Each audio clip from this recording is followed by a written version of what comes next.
All right. We are live. This is Soundbooth Theater Live, and these are the cold reads. Uh-oh. Crap. I have the YouTube video open somewhere. Where is it? Get it out of here. Stop it. I hear myself somewhere. Where'd it go? Was it on Instagram? Maybe it was. It's gone now.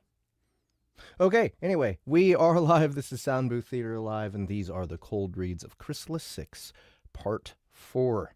Yeah, ready to get started today. I'm feeling pretty good. Let's see, what chapter are we on? Here it is. Okay, we're on chapter 34. We're real deep into it. I'd say today we might even get through more than 30%.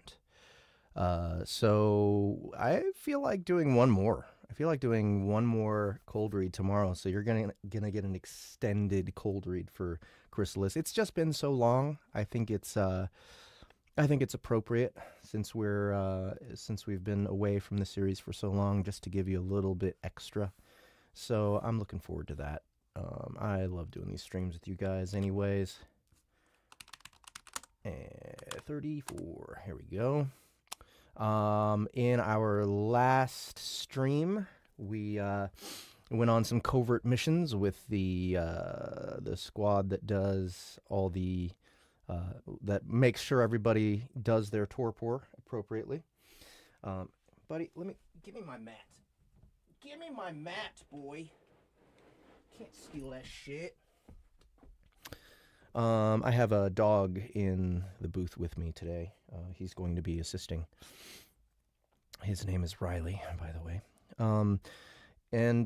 Yeah, so we went on some missions. We saw what it was like to be a covert operative kidnapping ants and making them sleep.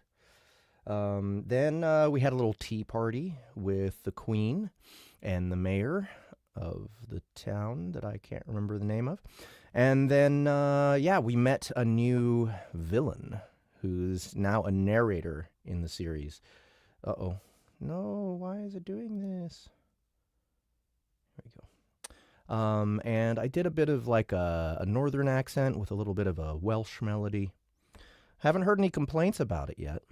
But I'd love to hear some complaints from any actual Englishmen that are in the audience. So if you are English or live in the UK at all, and we come upon some of those chapters where I'm narrating as Odin Malum, I believe, then let me know.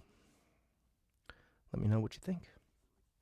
All right, but for now, let's go on to chapter 34. I believe we're still in Anthony Land. Yep.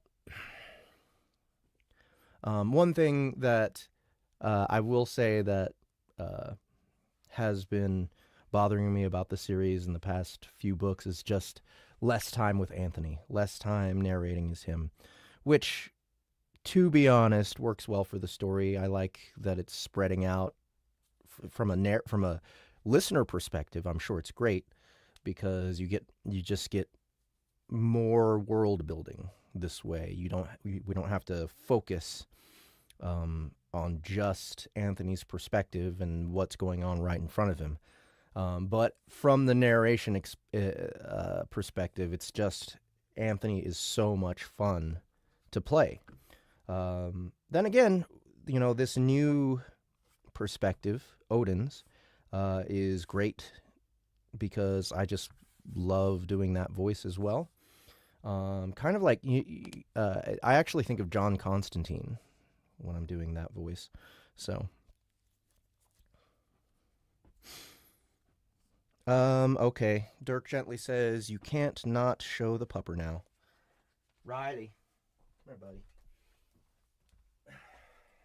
I need to exploit you for internet clout. Look at him. Look at him struggle. This is Riley. He's my girlfriend's doggy. And he's a good boy. He's a little guy. And he's hypoallergenic. right, bud. You're tangled up in my headphone cords.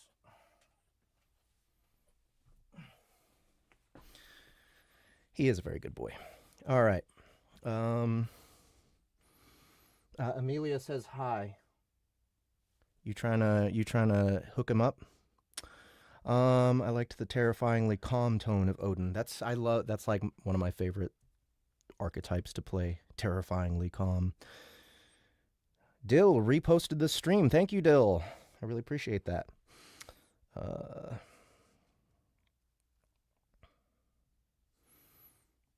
You got fans already. What, you want to leave? Now that I've exploited him, he understands that it's not such a great thing to be in the booth with me while I'm narrating. So, all right. So before I get started, just want to do my ad read type stuff. Don't forget to go to soundbooth.app, where you can find a bonus short story for Chrysalis. It's called Garralosh, and it is just a bit of just a little bit of origin from that particular villain from earlier in the series. Annie Ellicott narrates it, and it's done fantastically well. So if you haven't checked that out already, it is free on the Soundbooth app. Go to soundbooth.app, and you can pick it up on iOS or Android, or you can listen from your browser on your computer. Also on soundbooth.app, we have a new series that's been coming out called A Wrinkle and Crime. It is the zombie cosmetologist series as well, written by J.D. Blackrose, narrated by Ryan H. Reed, and he does such a fantastic job with the narration of it. I'm featured as William Early, I believe his name is, it's really great because I get to kind of channel Walton Goggins and do the sort of more old-fashioned, non-rhotic Southern accent, which I don't get to do very often. And it's just a whole lot of fun. It's basically a neo-noir. This zombie cosmetologist gets roped into a murder mystery because he's a suspect. His specialty is makeup because he needs to hide the fact that he's a zombie all the time, so he's gotten really good at it. But he also is a cosmetologist for the stars in Hollywood. Really great fun. It's clever, snappy, lots of great dialogue. So if you haven't already, you can check out that first episode on soundbooth.app for free as well. And if you like it, you can keep going with the series. We're going to be releasing 2 more episodes. Let's see, this coming Thursday is episode 3, and the next one is next week, episode 4. So be sure to check that out if you haven't already. Soundbooth.app also features tons of other free content, many of them first episodes of our cinematic audio, including Dungeon Crawler Carl, the Audio Immersion Tunnel, Earth Force by Shemer Kuznets. That one's got, let's see, the first book, there's a bonus free first 5 chapters of, and that's cinematic, so full cast sound effects and music. We have Kaiju Battlefield Surgeon, The Stars Have Eyes, Seance High Falls, When Life Gives You Legends, Small Chests Are Fine Too. There's a ton of great content on soundbooth.app, and more coming as we bring on more publishers. So don't forget to check out soundbooth.app and see what we have available outside of our Audible catalog. And I have to remind everybody one more time, and I should probably remind people more often, we don't have an algorithm. We don't have a way to get out there and reach more people in the same way that Audible does. So what we really need is for the people that love us, that love our company, who want us to succeed and want this new platform to succeed, to share. Tell people about us. Give recommendations to people that you know listen to audiobooks and who would enjoy this title or that. A lot of our stuff is exclusive to our app. A lot of it isn't. S.L. Rowland as well has put some stuff on our app. So give it a shot, guys. See if you can find stuff that you like there, and let us know what you think and share it around. Lastly, we have LitRPG Con. That's litrpgcon.com. If you're curious, we are running the very first convention dedicated to the lit RPG genre. Soundbooth Theater is putting it on. It is in July 18th through 20th in Denver, Colorado at the Grand Hyatt.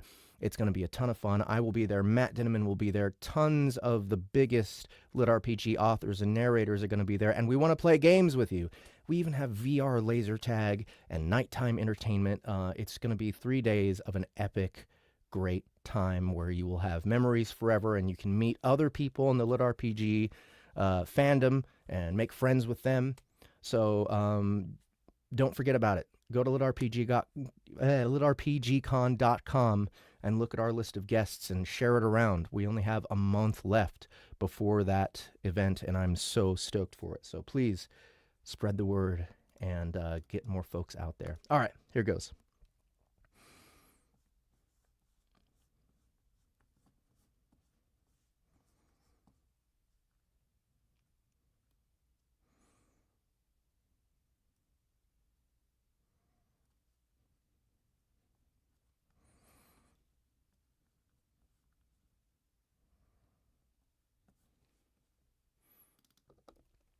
Chapter 34.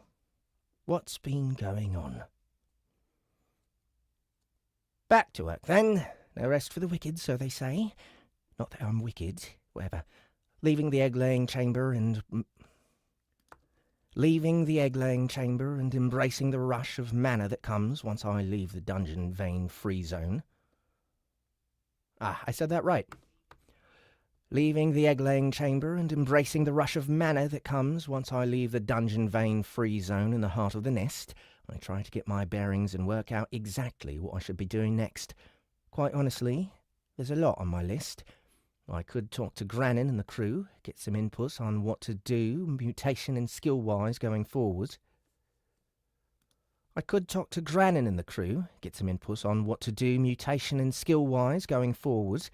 Or I could visit the other Golgari prisoners. It's been ages since I dropped in on Oh no. Irit Plamen? Oh, I forget how to fucking pronounce her name, didn't I? Do you guys remember? Irit Plamen? Fucking hell. Let me find out. Let's see. Go to Chrysalis.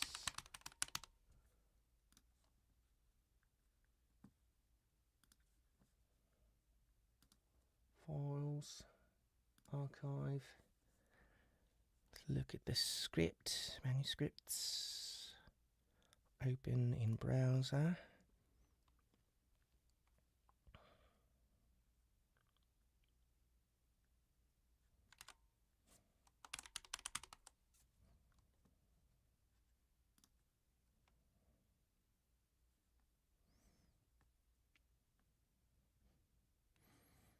Alright, chapter 65 from Chrysalis 5.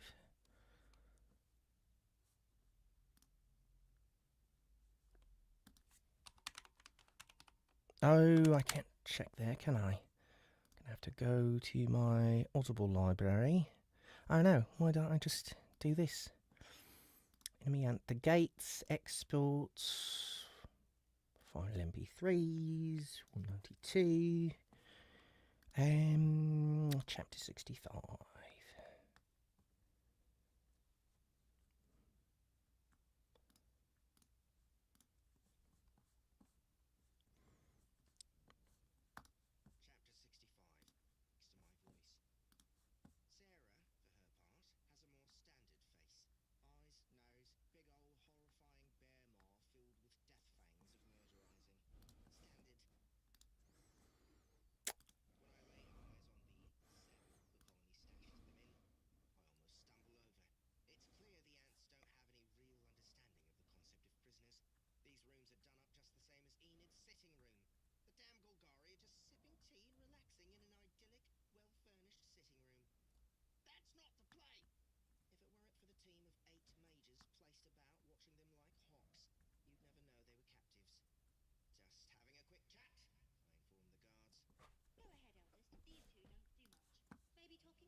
Irit Plamen. Irit Plamen. All right. Sorry about that. Neo Jade, nice to see your process, Jeff. Great job. Thank you, Neo Jade. All right, I'm back at it. Irit Plamen. Irate Salmon. All right. Or I could visit the other Golgari prisoners. It's been ages since I... Or I could visit the other Golgari prisoners. It's been ages since I dropped in on Irit Plamen and company. What the heck have they been up to all this time? How do they feel about the Golgari failing in their assault and being left behind? Come to think of it, what the heck are we going to do with them from here on out? I'm sure the council will work it out. There's also white and grey to think of. Nope. There's also white and grey to think of. From what I've heard, Grey put on quite the show and absolutely humiliated the leader of the invasion during the siege, which would have been amazing to see.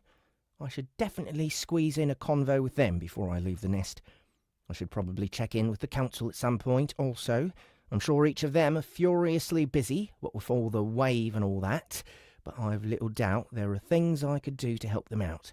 If I end up visiting each cast, I'm sure to wind up with a laundry list of tasks as long as my body. I could probably take the time to go and see the Branchies again as well. They've proven to be quite a bit more powerful than initially expected, and if we can get their mother on our side, then she would be an incredible ally. Not to mention, it'd be nice to get to know another reincarnator such as myself. At least, one that isn't likely to kill me. I'd love to hunt down that miserable worm while I have a chance. But I just don't believe he'll be found. If he wriggled away and the Golgari didn't capture him again, then he could be anywhere. If my guess is correct, he's well beyond our reach, burrowed into the deepest, darkest hole he could find, somewhere not even the dungeon will reach him. Eventually the wave will end, and he'll have to stick his nose out. When he does, we'll be there. Gah! I'm getting mad thinking about that traitor. I need to get to work and distract my thoughts. Gah!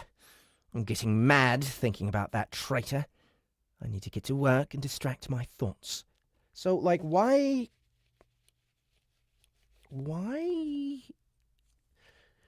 I mean, it's a giant worm, right? Is it not going to leave a tunnel behind? How hard could it be to track? Our first port of call is to collect Tiny. After kicking the ape awake and dragging him out of his comfy nook by the leg, we set a course... After kicking the ape awake and dragging him out of his comfy nook by the leg, we set a course, looping through the nest in order to visit all the individuals on my list to catch up with. I find Grey and White meditating together in the chambers as well. I find Grey and White meditating together in their chambers as usual. I try not to cheese off with... Damn it. I try not to cheese off the wolfish folk over the course of our discussion. As our chat winds up, Grey lets me know that he will be leaving shortly. Oh? Why's that? Our hospitality not good enough for you?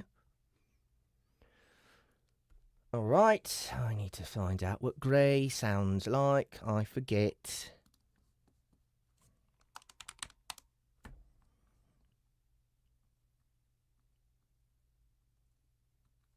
Chapter 66. Let's go to chapter 67, shall we?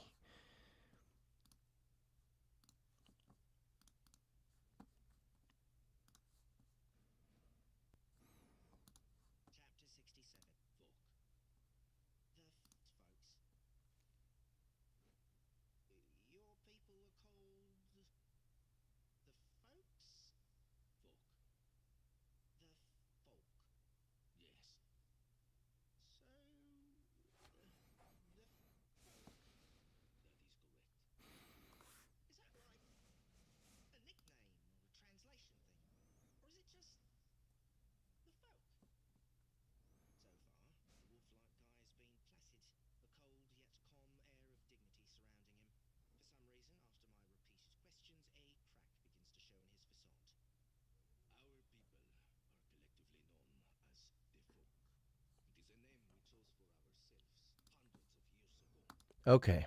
Kind of a Spanish accent thing going on.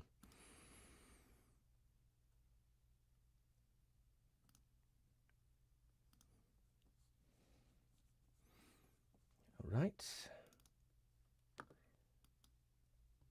Far from it, considering what and where you are,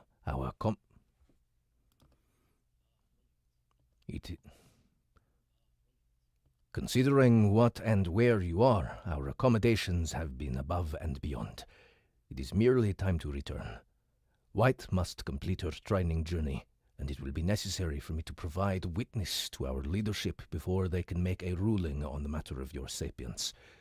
Should things go well, then diplomatic channels will be opened with your colony, and you'll be afforded... Should things go well, then diplomatic channels will be opened with your colony, and you'll be afforded the respect a new race deserves. Should things go well, then diplomatic channels will be opened with your colony, and you'll be afforded the respect a new race deserves.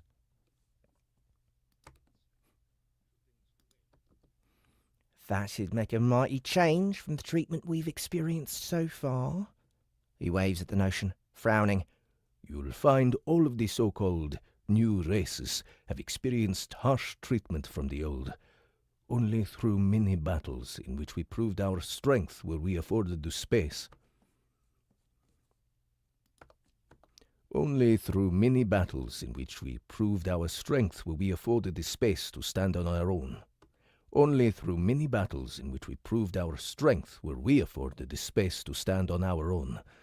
Although the peace has endured for many, many years, anger still runs deep on both sides, and small-scale fighting is incessant. You'll never truly be at harmony with the old, but with time and further battles, you may be able to secure some measure of peace. You mean they'll come back and try again? Don't these people have hobbies? He chuckles, and even White hides a smile behind his sleeve. He chuckles, and even White hides a smile behind her sleeve. He chuckles, and even White hides a smile behind her sleeve. They do. Killing you, Grey says. Grey says.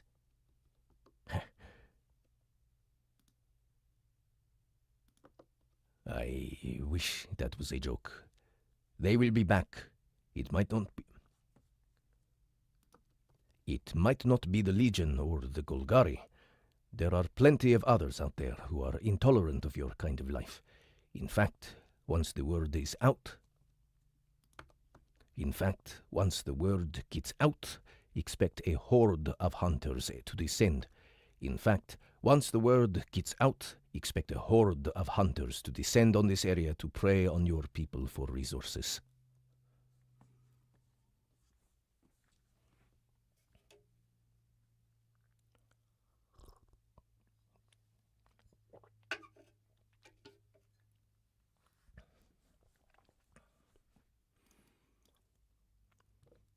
We'll put them in their place.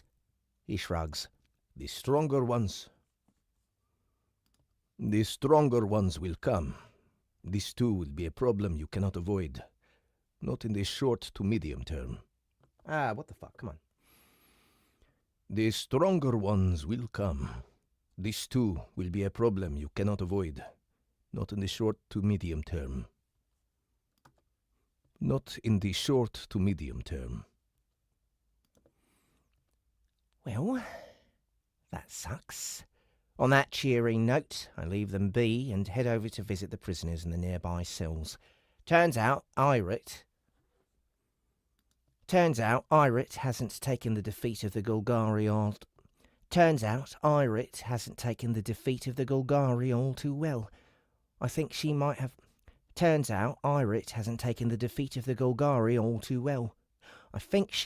been holding out hope that they would win, liberate her, and she would be able to return home to live in comfort amongst the Shapers once more. Her dreams shattered, she's but a fragment of her former self. Can't say I'm super sympathetic, but it's still a bit sad to see someone brought so low. Can't say I'm super sympathetic, but it's still a bit sad to see someone brought so low. Can't say I'm super sympathetic, but it's still a bit sad to see someone brought so low. Hopefully, she can pick herself back up soon. After that, I continue to whip around the colony on my whirlwind tour. Oh my God, come on! After that, I continue to whip around the colony on my whirlwind tour, dropping in on each and every cast, saying hi to the council members and trying to get a picture of what is needed from me. I haven't checked on the Instagram people. Hello, Instagram people. Looks like we only got one person so far. Bookish Mandikins. Thanks for joining. Hope you're having a good time. This one is archived. This one is going to be watchable on our YouTube channel for quite a while. Oh, you're talking... Okay, yeah. You wish the Discord ones were recorded. No, that's on purpose. None of this is strictly necessary, of course. If I want to know what members of my family really want. If I want to know what members of my family really want, all I have to do is open my mind to the whispers pouring through the vestibule. But I won't! Face-to-face meetings are more polite. Let's stick with that reason. As expected, each member of the council has a huge list of things they need done, though they're strangely hesitant to ask me to do anything directly. It's only when I run into Sloane that the General tells me why. Grannon has convinced us that the best thing for the colony is for you to power up, she says bluntly.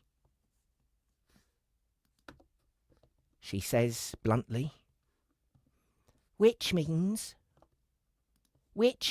the members of the council are under instructions not to load you down with chores. But that's no good. What's the point of...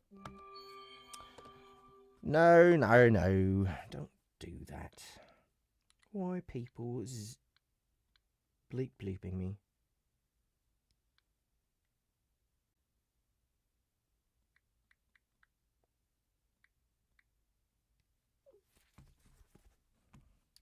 That's Annie. Sorry, Annie, I am streaming right now.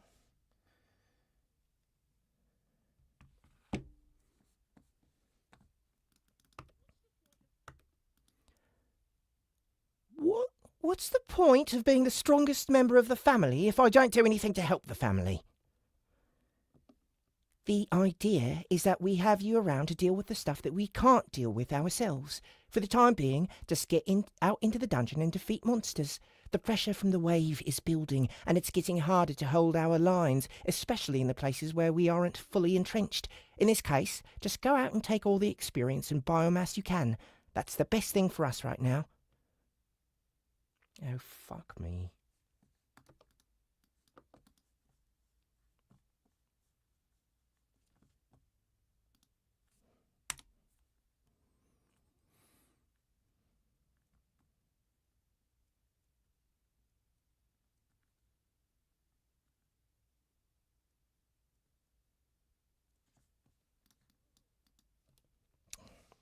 I guess I can do that.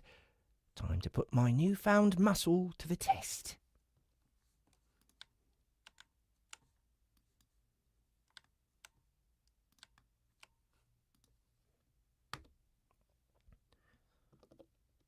Chapter 35. Going on tour. Turns out that the colony had already begun to invest a significant amount of time into... Turns out that the colony had already begun to invest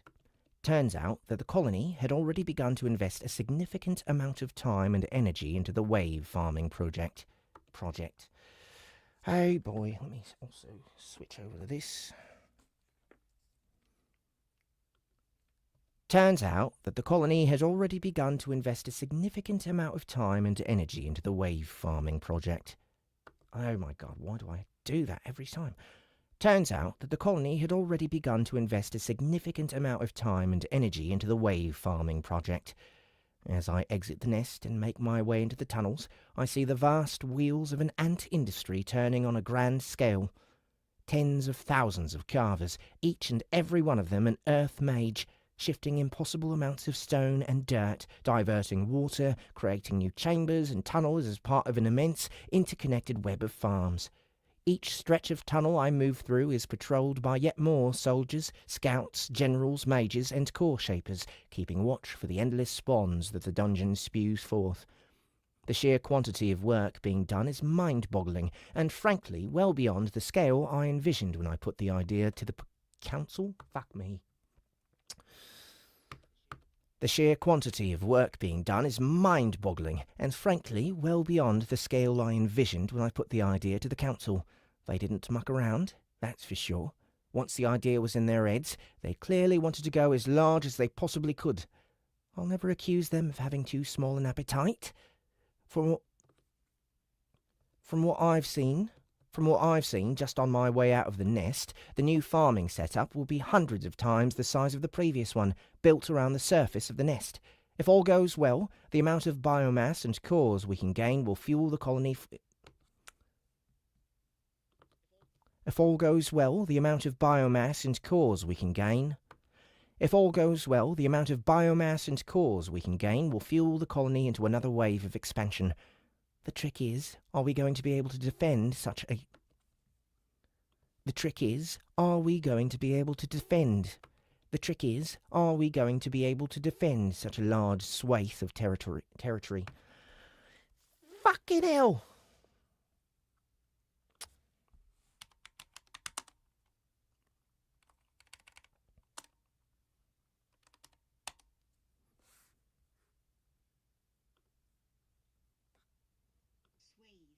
Swathe, that's right.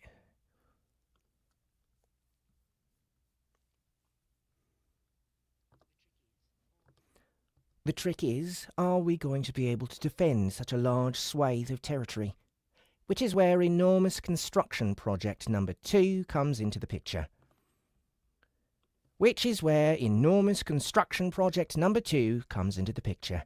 As my pets and I leave the nest to be... Oh my God!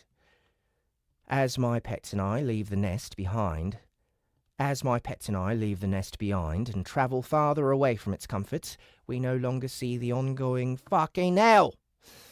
As my pets and I leave the nest behind and travel farther away from its comforts, we no longer see the ongoing farming project and the thousands upon thousands of labourers hard at work.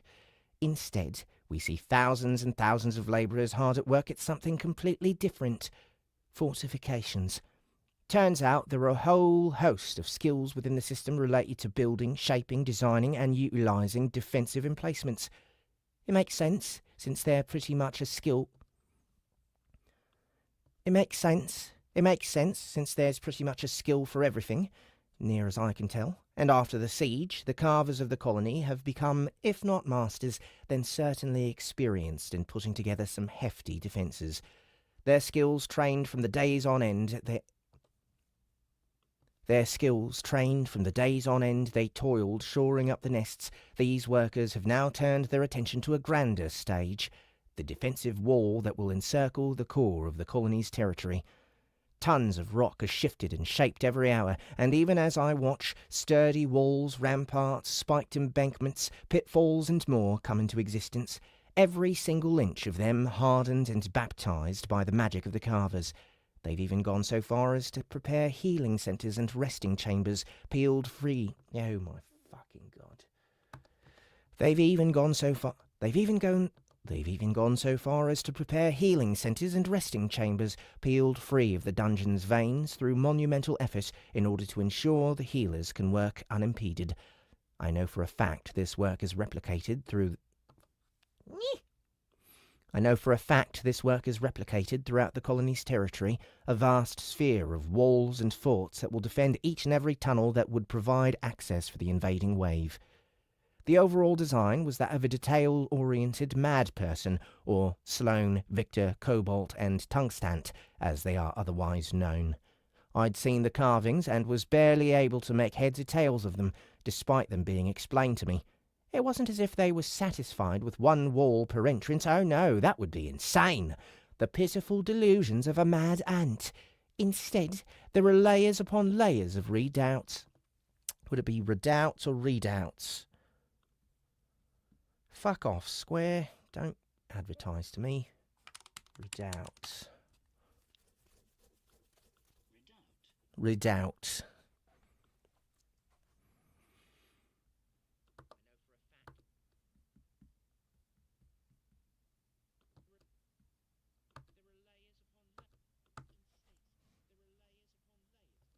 Instead, there are layers upon layers of redoubts, forts, walls and traps that could be abandoned or retaken as needs required, all intricately designed to funnel the hordes of enemies to deadly killing grounds where the largest tunnels intersect and merge. As we continue to march, those enormous works are put behind us and something else takes their place, the sights and sounds of battle. This is the true face of the wave. Not construction, not relentlessly patrolling soldiers, but an endless war of attrition against a literal wave of monsters without end. Here the colony has placed the vast majority of its strength, almost 100,000 monstrous ants forming an unbroken, living wall to hold off the wave until the fortifications are complete. I thought he said that the total population of the colony was now 100,000. Maybe he said it was 1 million? I don't remember now. It's toward these front lines that we make our way, and it isn't long until the deafening roar of monsters at war is resounding from the tunnel walls and echoing off the stone. In the tunnel ahead, a team of hundreds is pushing back against the wave, trying to ensure that none get through. The fight is desperate and difficult, with ants being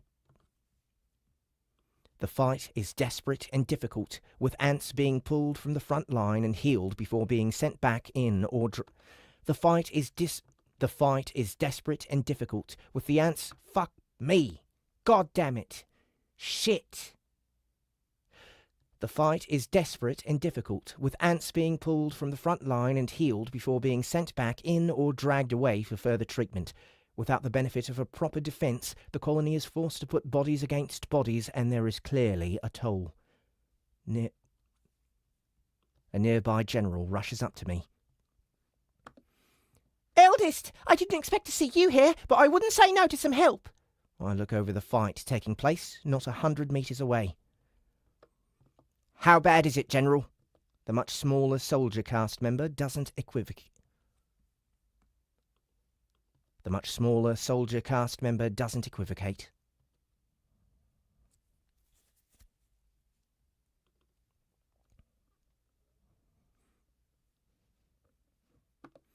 We were holding fairly easily at first, but it keeps getting harder, and I'm having to rotate my soldiers for rest more often. The pressure on the healers is increasing by the hour, and without more mage support, we may find it difficult to hold out more than a day if things keep going like they are. That's worse than I thought. It isn't hard to see what the problem is. Far from the usual Tier 1 shadow beasts that are jumping out of the walls higher up in the stratum, these ants are battling against much more formidable... Fucking hell! Far from the usual Tier 1 shadow beasts that are jumping out of the walls higher up in the stratum, these ants are battling against much more formidable foes. Death magic-infested brutes, huge shadow dogs, spiders, and more highly evolved monsters shriek and scream as they throw themselves at the colony's defenders without end. Despite their advanced tactics and cooperation, the fight simply never ends, and ironically, it is the ants who are being worn down by the overwhelming number of foes. I can also spot mixed into the endless hordes a few creatures similar to those I fought the last time I came out here. Demons. Done. That's another chapter in the fucking books. I'm just cussing up a storm today. I like Anthony with a dirty mouth, don't you?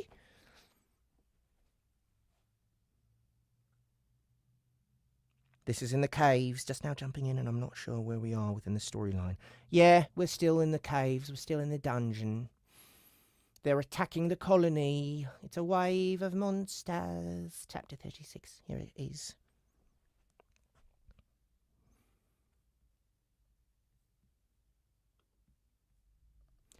Chapter 36. The paragon emerges. The demons are powerful monsters, no doubt about it. It should have been a given, seeing how strong Invidia is, but I thought he was an exceptional case.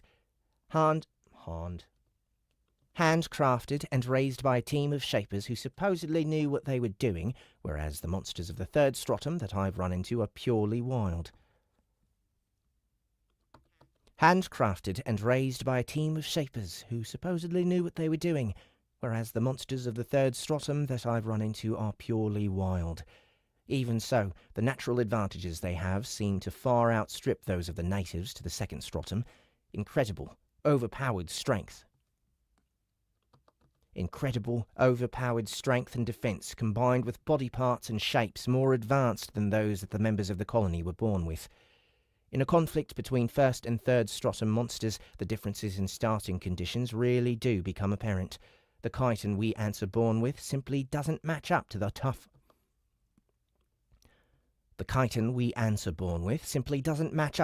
hides and devastatingly sharp claws and teeth of the demons. Combined with their ability to pack obscene amounts of brain power into small, nimble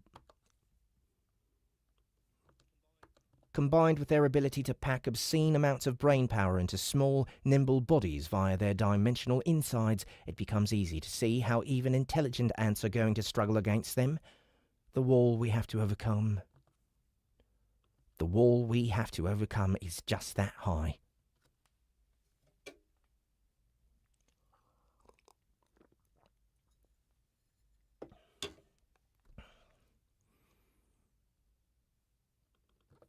How have you fared against the demons so far? I ask. The general flicks an antenna in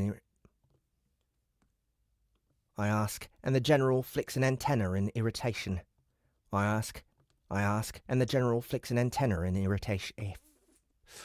Ooh, I'm getting so frustrated. The general flicks an antenna in irritation. They're either tough as rocks, strong as the queen, fast as vibrant, or smarter than cobalt, she complains. And so far, we haven't seen any beyond tier 4. Every time one of them comes close, we combine our firepower and bring it down as fast as possible. Even so, we struggle sometimes. If we don't kill them fast enough, the rest of the monsters close in on us, and the fight turns nasty until we can stabilise again. Excuse me. Oof, sounds rough. I had a chat with the council before I came down here, and I'm told that there will be a flood of reinforcements that will meet you once the defensive line is finished building. Almost the entire graduating class of the academy is being poured into combat casts. That'll be welcome. We lost a lot of good soldiers during the siege. We both dip our heads in a moment of silence. Have you been able to capture any cores from the demons? The sooner we get them into the hands of the core shapers, the sooner those beasties will be fighting on our side.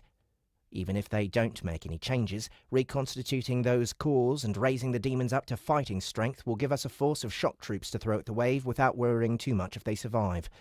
At the very least, they'll be able to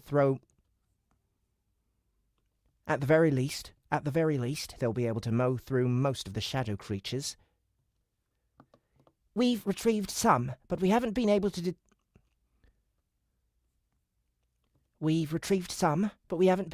deliver them back to the nest yet.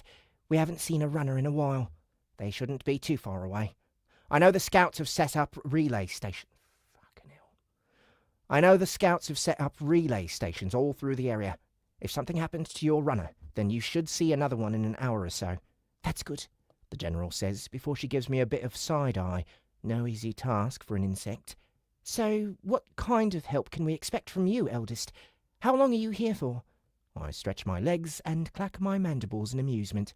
I just evolved, and I'm keen to see what this new body can do. So, I think my pets and I might take a stroll deeper into the dungeon and relieve the pressure a bit. As for how long, we'll see how we go. The general nods and snaps out a quick salute with one antenna. Right you are then, eldest. My girls will appreciate a break, the longest you can give them.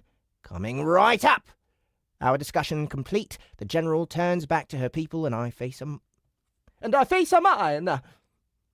Our discussion complete, the General turns back to her people and I face mine. Tiny is as eager as I would expect, ready to deliver.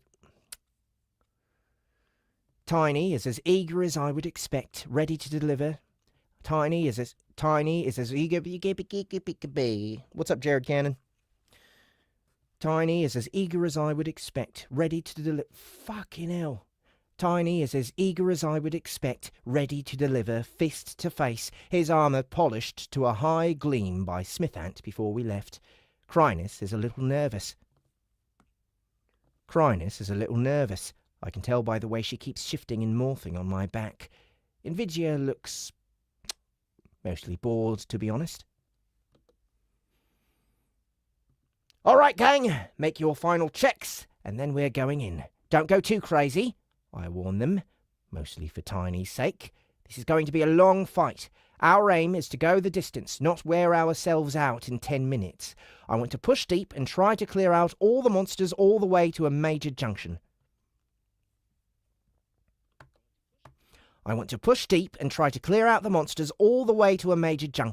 That will relieve the pressure on us. As many defensive points as possible. If things go south, we collapse the tunnel and get the heck out of Dodge. With any luck, the rubble will slow the monsters long enough for us to retreat to safety. Any questions? They each shake their heads, and I give them the nod. No, a nod. They each shake their heads, and I give them a nod. Let me just come to grips with my status, and then we'll be good to go.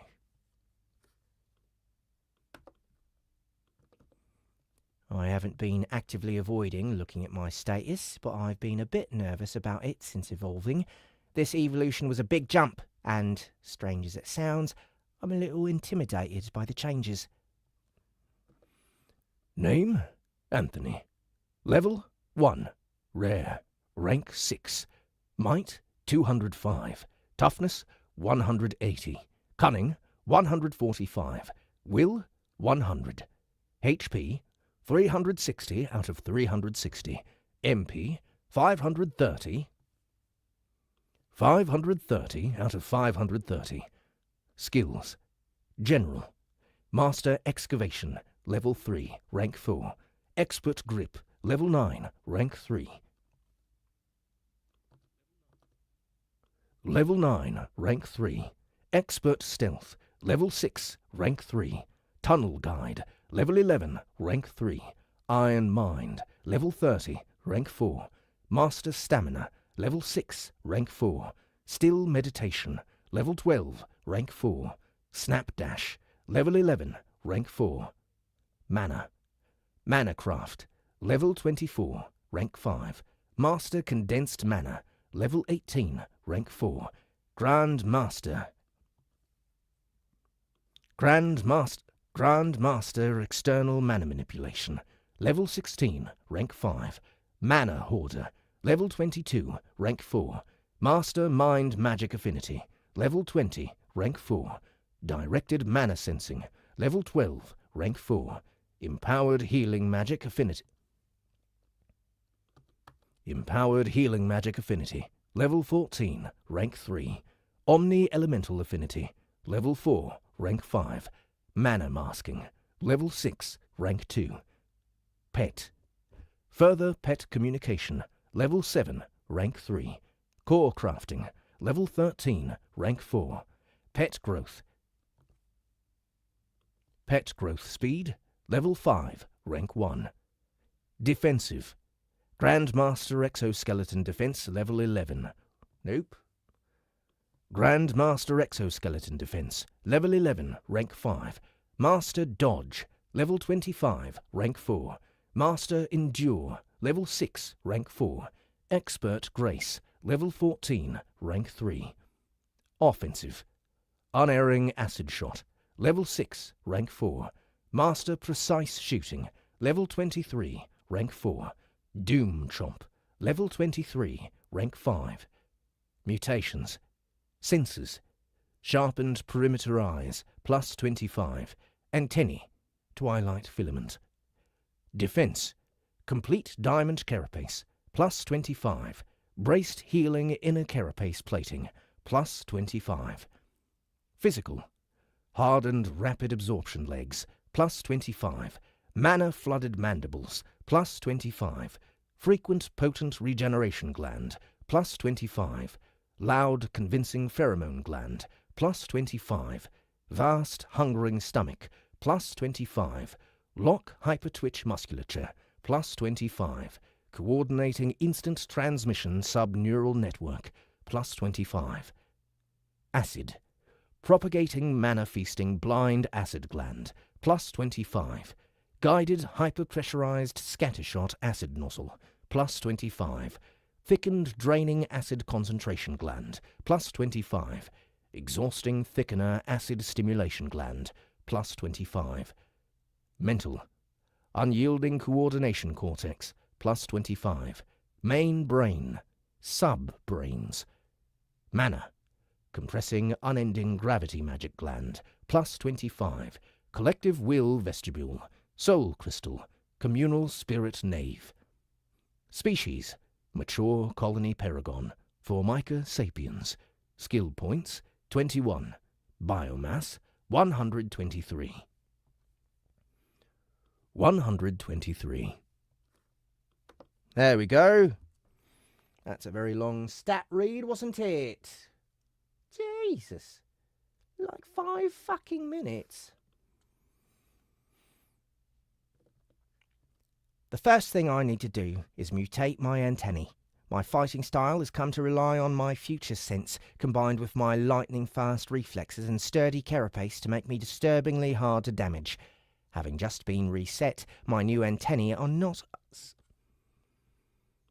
Having just been reset, my new antennae are not set up to read the faint tremors of the future as they used to be, something I need to remedy immediately. That isn't to say I haven't noticed the improvement my newly reforged antennae provide. Far from it. They look glorious, to start with.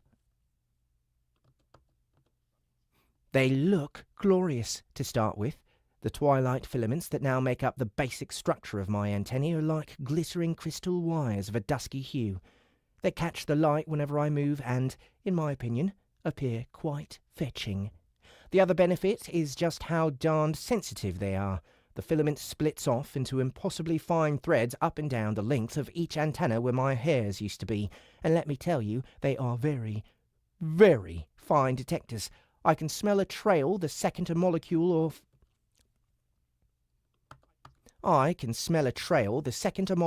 pheromone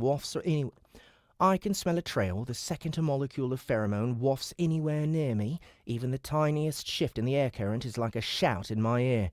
Comparing the performance pre-reset to now is like night and day. To think that monsters deeper down get to be born with this stuff. No fair! Although everything they have to fight is also born with these advantages, and they can only come up here to fight us during a wave. Bah! Still unfair! I have enough biomass to lock in the first 3 mutations for my antennae. I have enough biomass to lock in the first 3 mutations for my antennae, so I double down on the future sense and then reinforce it, skipping over the heat sensing ability I chose last time. Chrysalis, cover me! Luckily, most of the ants are facing outwards toward the enemy, so they don't notice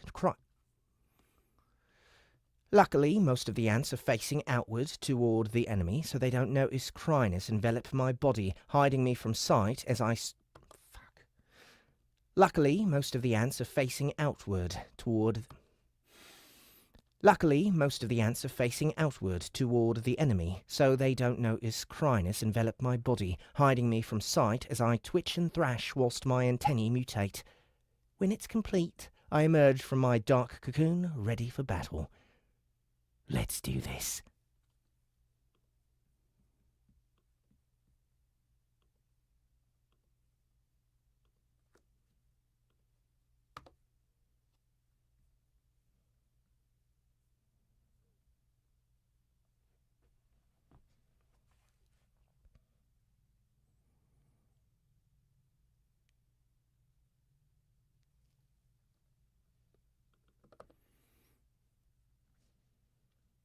Chapter 37. The Paragon Fight. To be honest, I'm both overwhelmed and a little sad about my new stats. It's an incredible improvement over my last evolution. The gain to each stat is more than double, a feat which required the immense bonuses provided by the mature Paragon evolution as well as a massive chunk of my evolutionary energy. Let's try again. It's an incredible improvement over my last evolution. The gain to each stat is more than double, a feat which required the immense bonuses provided by the mature Paragon evolution as well as a massive chunk of my evolutionary energy. It was necessary, though. Excuse me.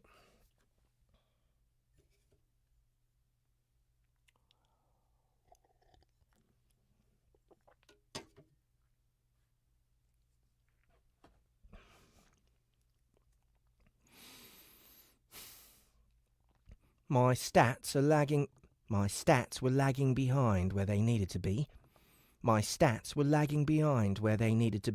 As I invested a lot of energy over the last few evolutions in expensive organs. Even though the gain is massive, I still fall short of Tiny in raw physical power, and also Nvidia in mental might. It's true that they're more of a streamlined, specific type of monster, but I need to work harder to make up for my lack of raw power by using my versatility to its finest.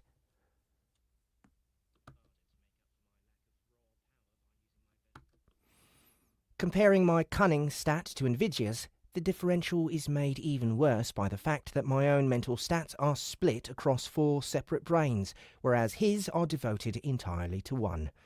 Using the mental construct magic, he's able to replicate the ability to think about multiple things at once without having to physically divide his brains, as I have. Although I've made a huge stride forward with this evolution, I still have a long way to go before I can become a truly intimidating magical force. Having made all of my brains mutable is going to be interesting to explore as well. I'm sure there are plenty of options that will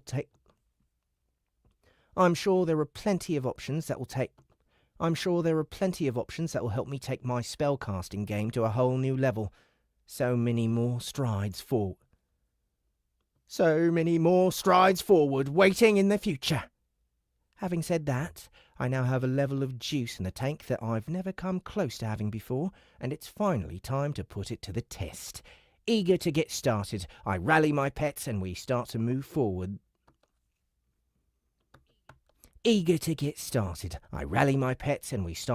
Toward the line of battling ants. I order my subbrains to kick into gear and marvel as they stir the mana in my core,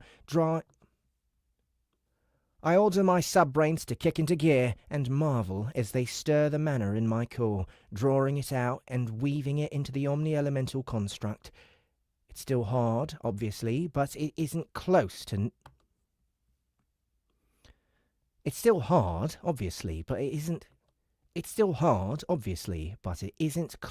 near impossible task that it was before. It's still hard, obviously, but it isn't close to the near impossible task that it was before.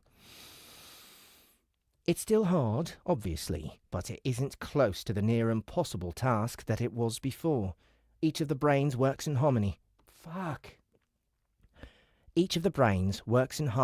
Guided by the coordination cortex as they cooperate to work the intricate, many-layered structure. This is incredible! My main mind doesn't need to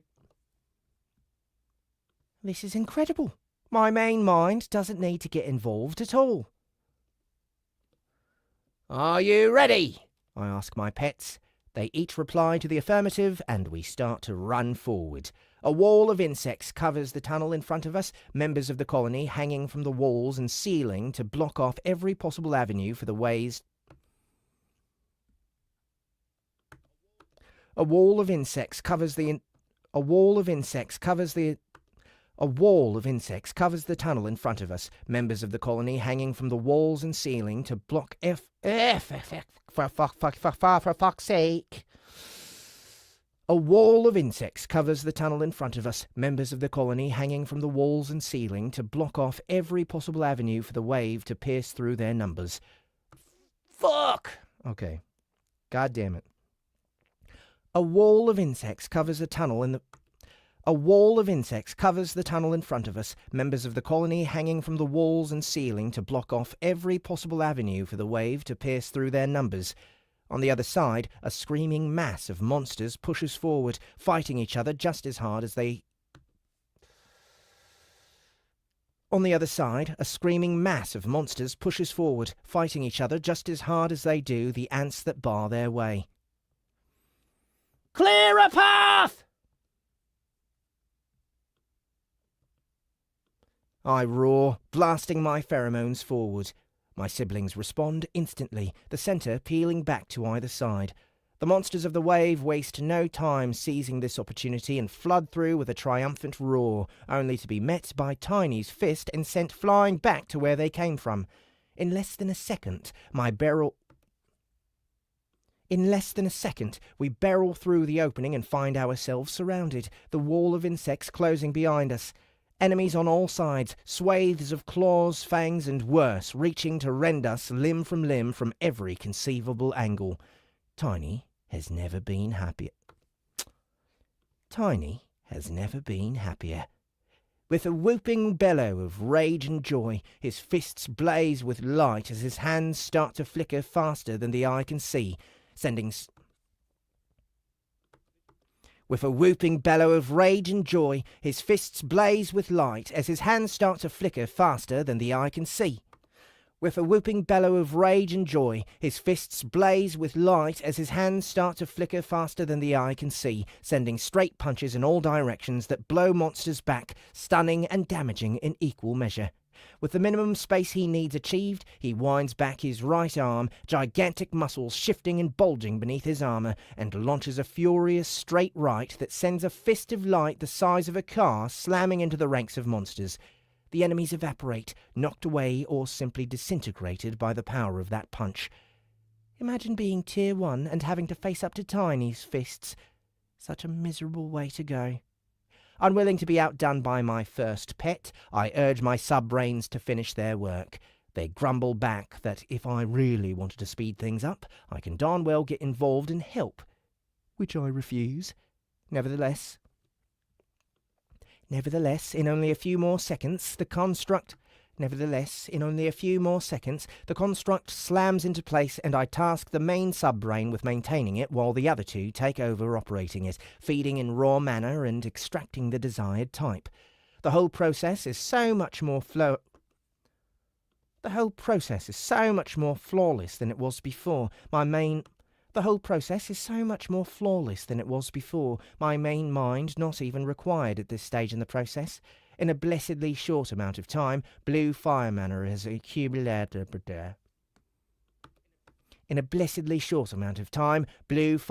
has accumulated, and I deign to step in, weaving a fire domain with speed and precision that leaves my previous... In a blessedly short amount of time, blue fire mana has accumulated, and I deign to step in, weaving a fire domain with speed and precision that leaves my previous efforts in the dust. With a whoosh, the air ignites as a sphere of pure blue fire expands around me, searing any foe who dares to step within 10 meters of my noble frame. I turn the maintenance of the domain back over to a sub-brain and almost weep when it manages to maintain the spell as well as operate the construct. I turn the maintenance of the domain back over to a sub-brain and almost weep when it manages to maintain the spell as well as operate the construct in order to keep feeding it with mana. Meanwhile, my other sub-brain has been hard at work pumping out lava mana. The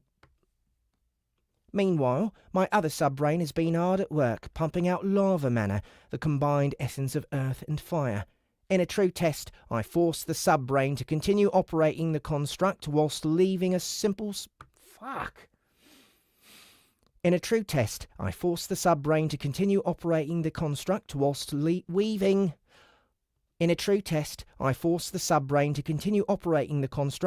weaving a simple bolt spell.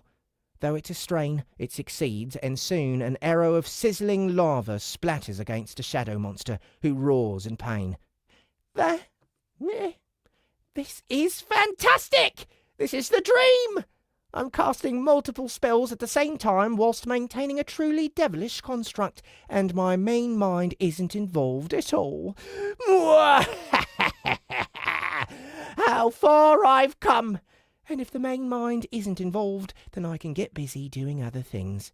Move aside, Tiny. Time for this beefy ant to head to the front lines and get my chomp on. My jaws locking into place, I charge forward, shouldering the ape aside in the process, and unleash my most potent physical attack, the Doom Chomp. Crunch! Twin jaws of dark light, larger than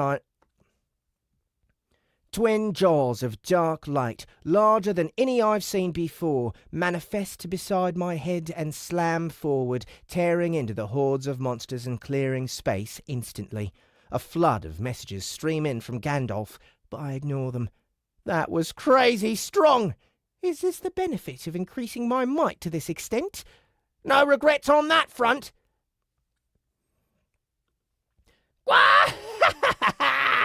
Come on, Chrysalis! You need to get your share of the experience so you can evolve! No holding back now! Yes, Master. The four of us rip into the onrushing wave with wild abandon, unleashing our strength to its limit, while behind us the garrison of ants watches on in amazement.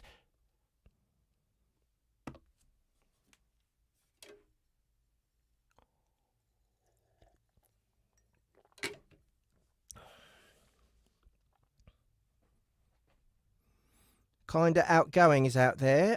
Looks like you might have left already because there's like nobody watching on Instagram at the moment. But it says, "This is great to see how your progress works. Thank you. Do you read the chapter before recording?" Not for this one, no. Sorry. Just a real cold read this time.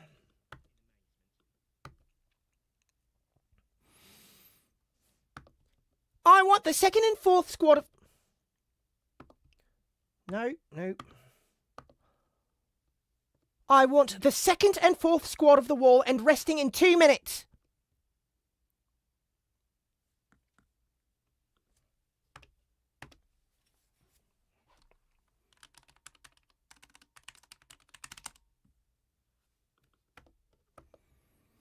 The general roars at the stunned insects. The rest of you hold firm. The eldest is working hard to give you a rest, and you are going to get one. What are the... Where are the medics? Get out here! Firing back into motion, the ants scurry with urgency as the eldest and his guardians tear into the hordes that had pressed them so hard only a moment ago.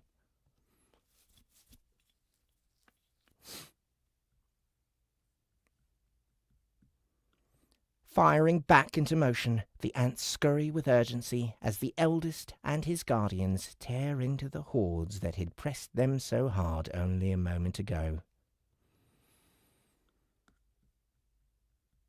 All right, back to third person. Blur. Blur.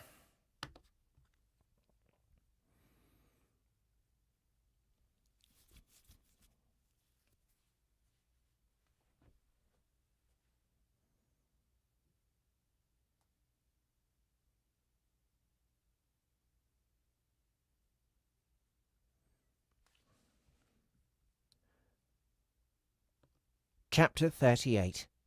Real Strength. This talk of ancients, mysterious creatures of supreme power that supposedly rule in the depths of our world, is not but superstitious nonsense. As a scholar, how can I put my faith in hearsay, tattered records? As a scholar, how can I put my faith in hearsay, tattered records, and stories passed down over centuries? I need evidence. I need facts, verified by first-hand accounts. When we sit down and try to prove the existence of these monsters, what do we actually have? Almost no written records survived the rending, certainly not any which I can access or have heard of. Almost no written records survived the rending, certainly not any which I can access or have heard of, a fact which I believe lends credence to my own arguments. If the pre-Cataclysm Society was so powerful, so wondrous, as many of my contemporaries would claim, then surely they would have survived the scourge of the dungeon far better than they did. Waves are nothing new. We've experienced hundreds of them in the millennia since they first began. Many kingdoms maintain cities, outposts, and forts in the dungeon during these times, something that we know the civilizations of old were unable or barely able to do. Oh, those who disagree would say, you are comparing people with hundreds of years of accumulated expertise against those taken by surprise, without any knowledge of what lay beneath their feet. A foolish point that only lends further strength to my view. My detractors seem to be unable to see the contradiction they themselves have constructed. Were the old kingdoms immensely powerful centres of learning and strength far in excess of what we now possess as they claim? Or were they weak, falling victim to the ravages of the wave and swept away by a tide of weaker monsters capable of existing on the surface? It can't be both. I have heard such nonsense as to suggest that the first wave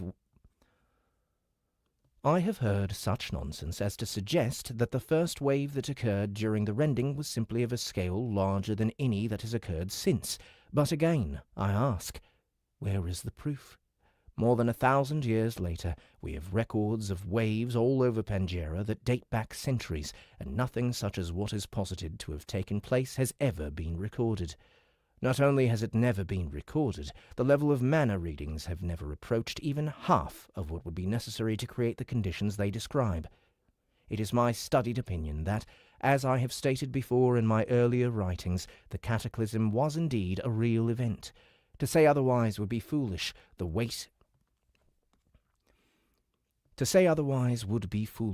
As the weight of evidence on this matter is conclusive, but rather than the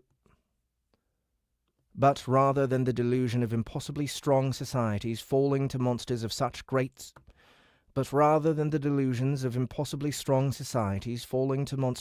strength that have never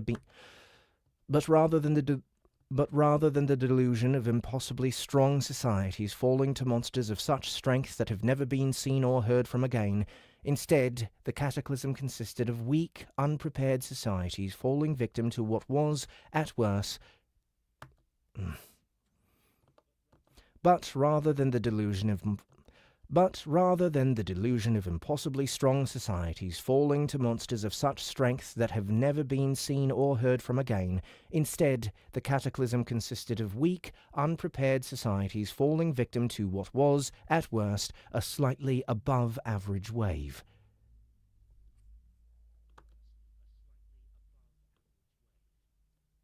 Damn it!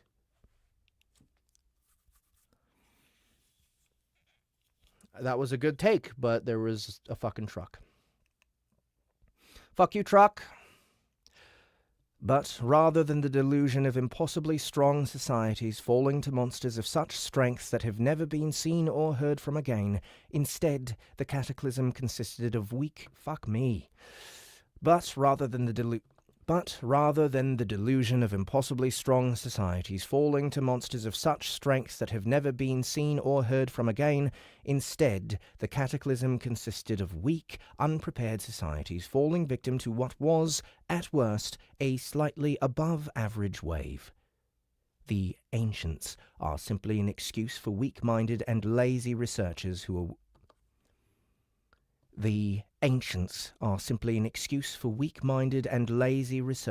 are... unwilling to let go of the concept of a pre-dungeon golden age. The ancients are simply an excuse for weak-minded and lazy researchers who are unwilling to let go of the concept of a pre-dungeon golden age, despite the lack of concrete evidence. In truth, the old races of Pangea have never been stronger, and the ancients do not exist. These are the facts, and I challenge any who dispute me to provide evidence to the contrary. I am supremely confident that I won't be taken up on my offer.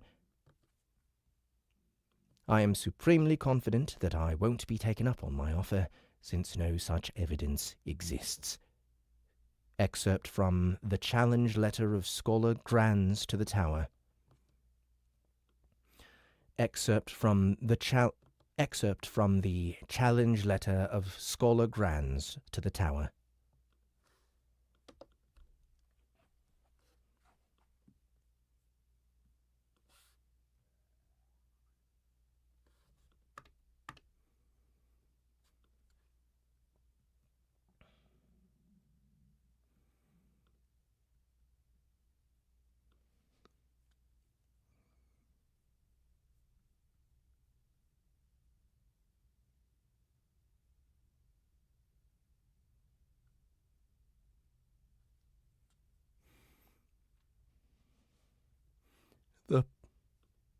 The power. What the fuck? Oh.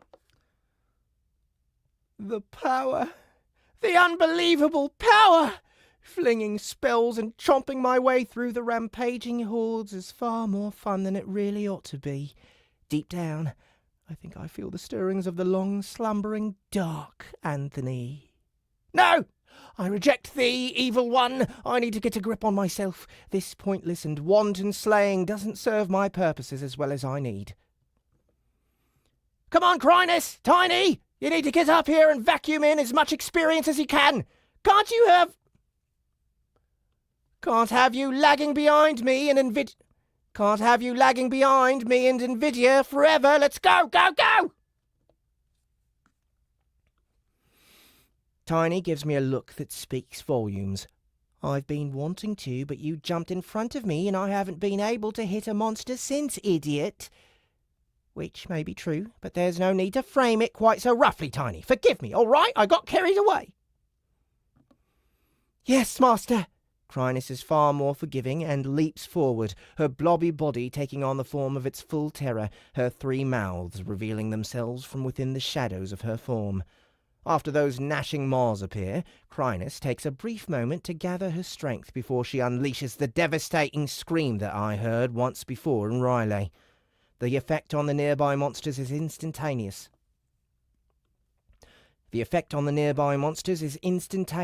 As many rear back, clutching at their heads, or simply drop to the ground, writhing as their sanity is assaulted by the psychic waves of fear that accompany her roar.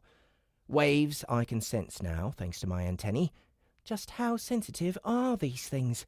I can clearly detect the mental assault that rides along her voice, somehow attacking the mind of her foes without even employing mind magic. It's like an injection of pure fear, straight into the vein, and it appears to work wonders.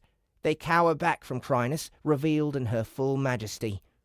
What happens next to these monsters cowering in terror, I would rather not describe.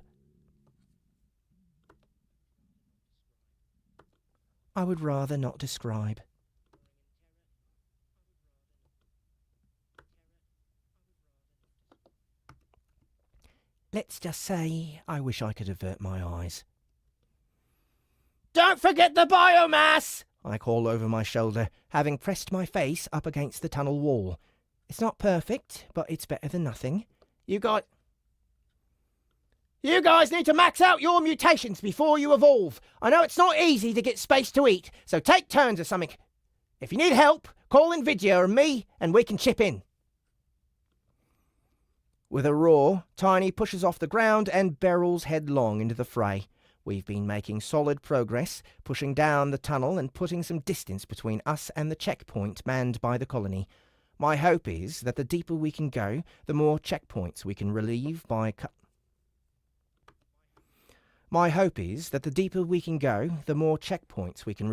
cutting off the flow of demons to as many places as possible. The endless hordes of shadow monsters are a pain, to be sure, but for now, the majority of them are still in the first 3 tiers, with a few tier 4s mixed in. I've no doubt there are tier 5 shadow monsters hiding out below, and at least for the time being, I've no doubt there are tier 5 shadow monsters hiding out below, and at least for the time being, they haven't been ousted from their hunting grounds. No, the real threat to the colony right now is... the real threat to the colony right now is the demons climbing up from the 3rd Strossum. From what Granin told me during our discussions before I left, there aren't that many connecting points between...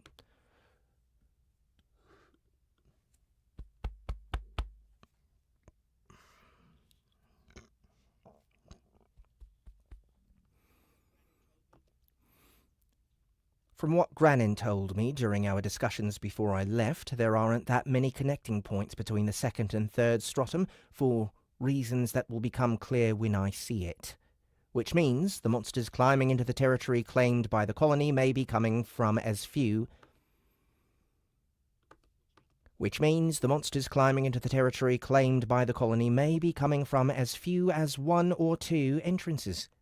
If we can plug one of those for a while, then that will take a lot of heat off the colony so they can finish building their defensive network. Getting that deep is going to be a massive pain in the butt, though. I'm not even sure we'll be able to manage it, but it doesn't hurt to try. Let's see how far down we can get.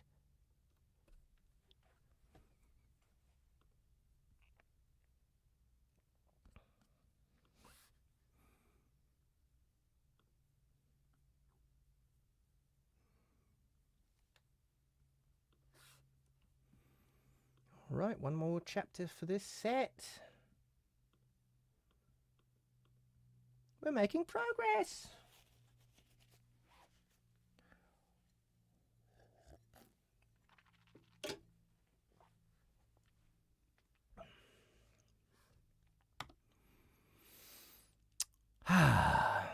All right, before we get going on the next chapter, just want to remind everybody to go to soundbooth.app and pick up a bunch of free audio products, audio plays, audio productions. There we go. We have, what is the name of the Pluck and Cover? I think is the first episode of the Zombie Cosmetologist series. Jesus. Let's get my brain working, huh? It is by J.D. Blackrose, and it is about a zombie cosmetologist. It's a neo-noir. This zombie cosmetologist gets roped into a murder mystery, and this is all in Hollywood. And it's a lot of fun. So go check that out, narrated by Ryan H. Reed. I back him up, as well as Justin Thomas James and Jessica Threet. And don't forget to go to litrpgcon.com to see what's going on July 18th through 20th in Denver, Colorado at the Grand Hyatt, the very first LitRPG convention. It's completely dedicated to the genre. We have tons of authors and narrators that you will know about, and if you want to meet us and play games with us and play games with each other and make new friends and see what we have in store for the nighttime entertainment, then you should definitely go check it out. LitRPGCon.com. You can see the list of guests there. You can buy tickets there, and you can see where it's located. Onwards! Chapter 39. Need to work fast. No, this is third person. Fuck you. Chapter 39. Need to work fast. Damn it, Vibrant! Get back here! Antvance yelled.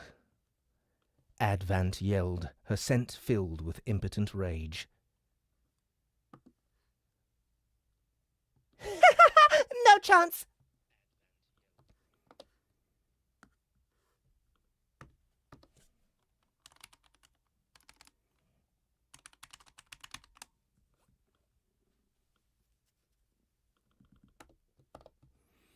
Vibrant laughed as she raced away.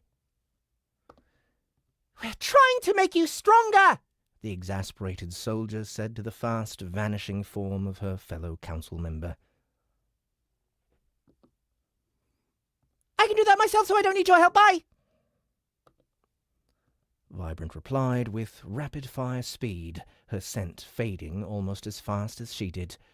In the end, all that remained in the section of tunnel was Antvance and her escort, slumped in defeat as they caught their breath. Damn that Vibrant! She growled. Why does she have to make everything so difficult? She had been tasked with finding the second most powerful warrior in the colony and bringing her back to the nest so they could pour their collective resources into her and raise Vibrant as the second powerhouse of the colony. Except she refused to cooperate. She'd heard out Antvance well enough when she'd first caught up to explain the idea, then had flatly rejected the colony helping her at all, insisting that she would do it her own way, and sped off into the distance. Every time Antvance managed to catch up to her, the same scene repeated itself, with Vibrant slipping away no matter how hard they tried to pin her down. With nothing else for it, she gathered her energy and pushed herself back to her legs, following along the trail of the speeding ant at a more sedate pace. Vibrant would have to stop and fight at some point, which was when they would next catch up to her. Hopefully, things would go better. Farther down the tunnel, Vibrant raced away, having already put her last Farther down the tunnel, Vibrant raced away, having already put her latest encounter with Antvance out of her head. Who had time to worry about that sort of thing? There was so much fighting to do, and it was everywhere. No matter how fast she managed to get from one checkpoint to the next, it always felt like she should have gone faster, which was exciting. No matter how fast she was able to run around, it wasn't fast enough.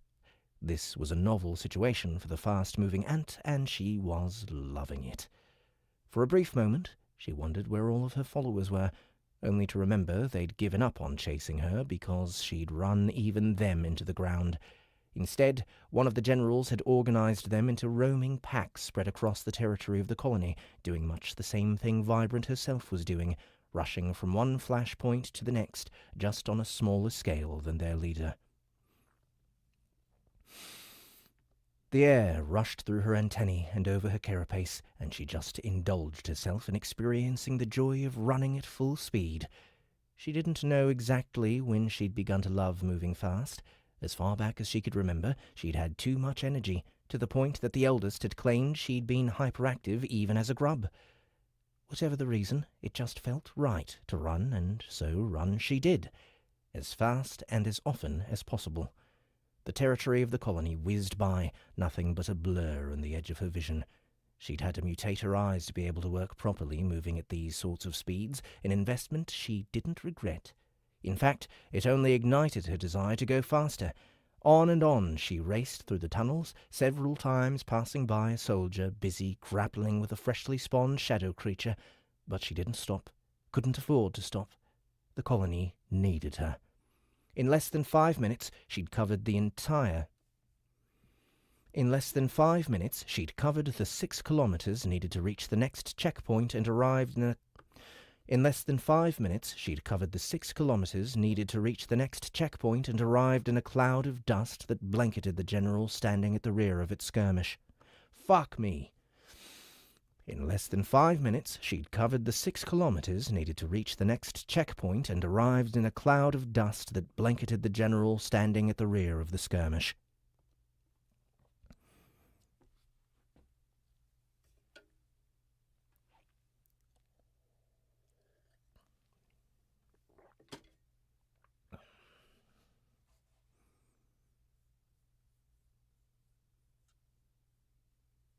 When am I getting to LitRPG Con? The Wednesday before. So July 16?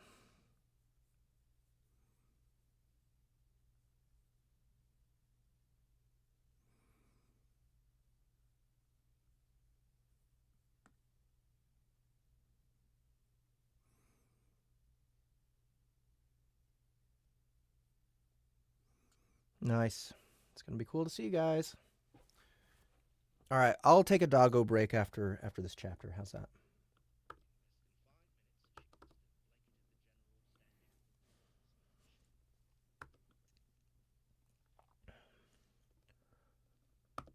What the heck? Her scent guttered in the sharp breeze that blew through. Hi, just here to help out, but no need to thank me. Hi, just here to help out, but no need to thank me. I'll get right to work and then get going. Bye. So saying, the large soldier threw herself into the fray, dodging and weaving through the hordes, working her mandibles with relentless energy, cleaving legs, shattering hides, and piercing demon flesh.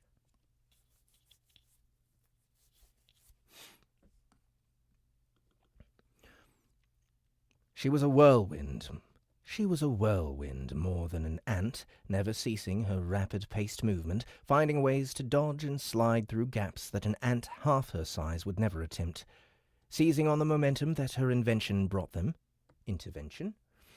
Seizing on the momentum that her intervention brought them, the rest of the ants leapt into battle, shoving back the wave and thinning out the monsters, buying them precious time to rest.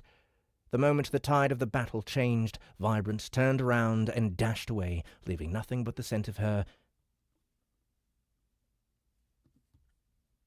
Have a nice day! Lingering in the antennae of the ants, who momentarily had to wonder if she had ever been there at all.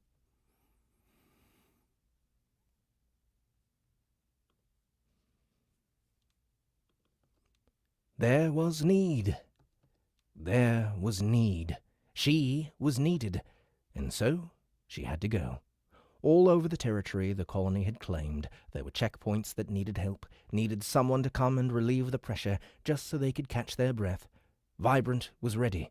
Vibrant was willing. She couldn't be everywhere at once, but she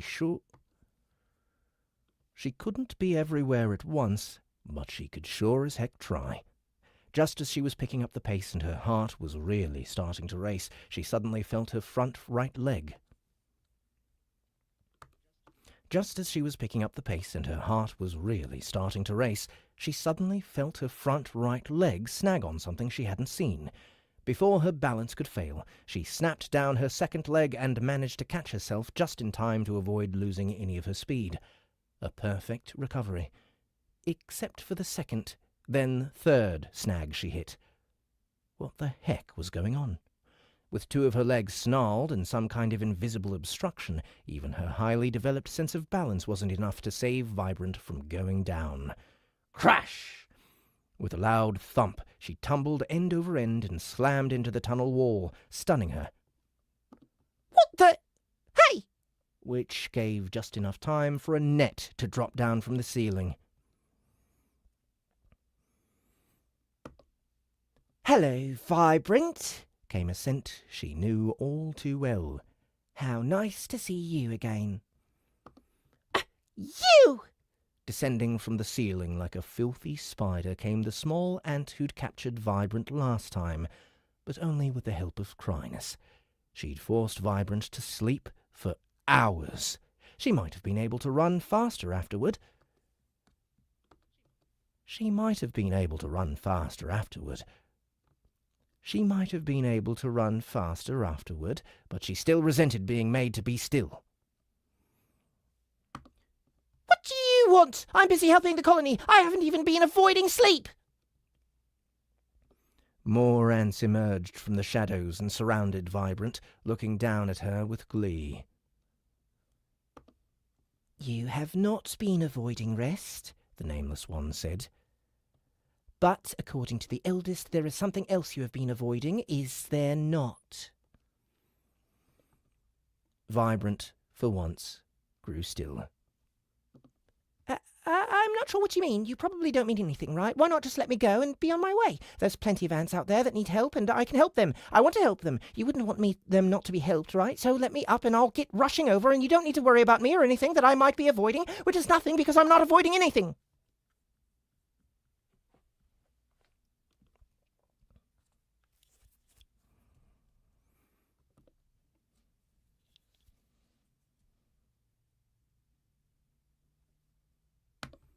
Did she take a mutation to help her talk that fast? A nearby ant wondered.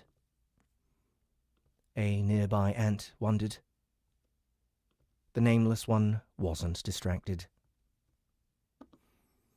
The eldest believes you've been ready to evolve to Tier 5 for some time, yet have been holding back because you don't want to be stuck in one place. You've been avoiding it for weeks now, haven't you? Well, look at what we have here. The Nameless One drew out a precious, rare core and placed it on the ground in front of Vibrant. Everything we need to help you evolve in the best possible condition. You want to help the colony? Time to be the best Vibrant you can be. Vibrant thrashed her legs, but it was hopeless. Oh, you won't let me go until I evolve, will you? She said miserably. In response, the Nameless One reached over and patted her on the head.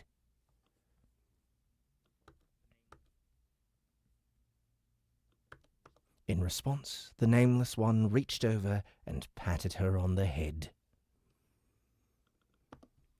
We absolutely won't.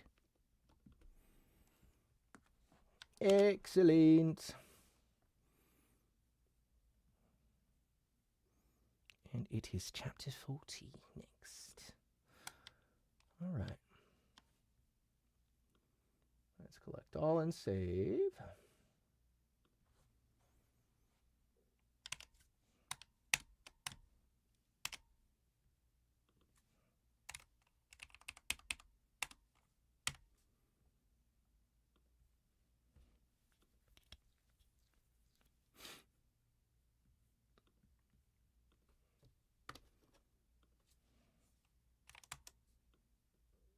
All right, let me get Doggo.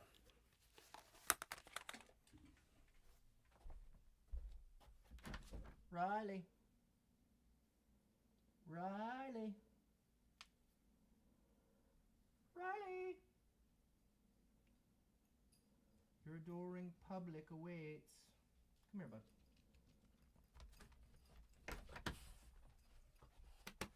Come on. Hold on, let me see. Come on. Come on. Come on. You can do it. Come on. Come on. Ah, almost. Come on. You can jump higher than that. Come on. Come up here, bud. Come up here. Riley. Come on. Come on. Come on. Why are you so frustrated? All right. He knows I'm just exploiting him. It's Riley. Hey, buddy. Tell them.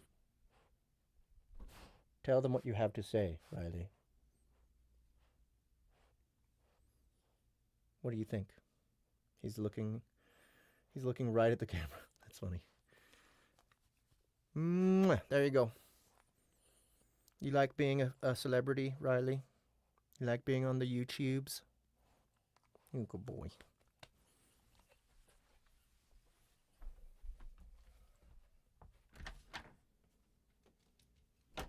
There. Exploited.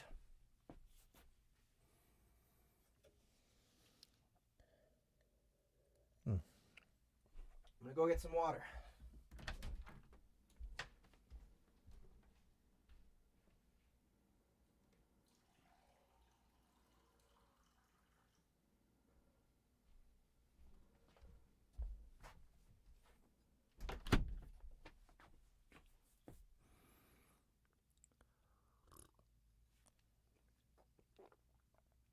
You're welcome.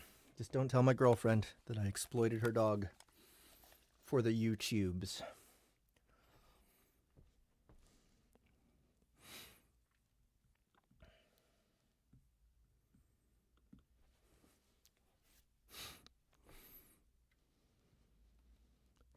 Chapter 40. No. Chapter 40. Delve. Down and down into the depths we plunge, battling the furious monsters of the wave every step. The number of cold, undead creatures we encounter continues to rise, and I can't believe the sheer variety of shapes the shadow monsters can take. I understand their shadow flesh makes them basically formless. The basically formless, squishy and mouldable things that they are, but some of them are just weird.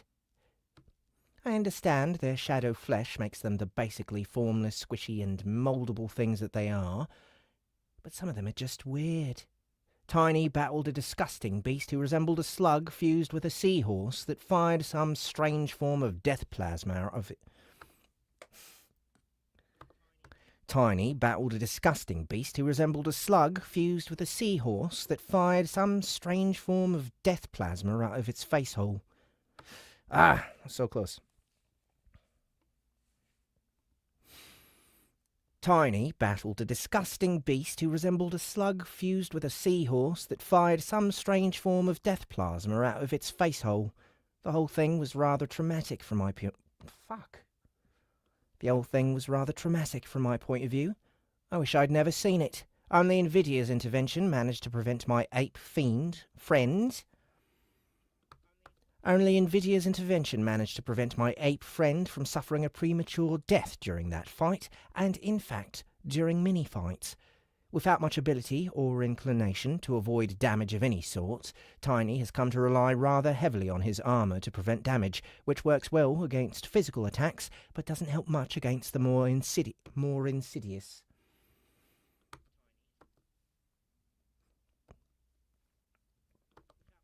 Without much ability or inclination to avoid damage of any sort, Tiny has come to rely rather heavily on his armour to prevent damage, which works well against physical attacks, but doesn't help much against the more insidious attacks levelled at him by death monsters and demons. Without the eyeball of envy, Tiny would have had to face tank any number of...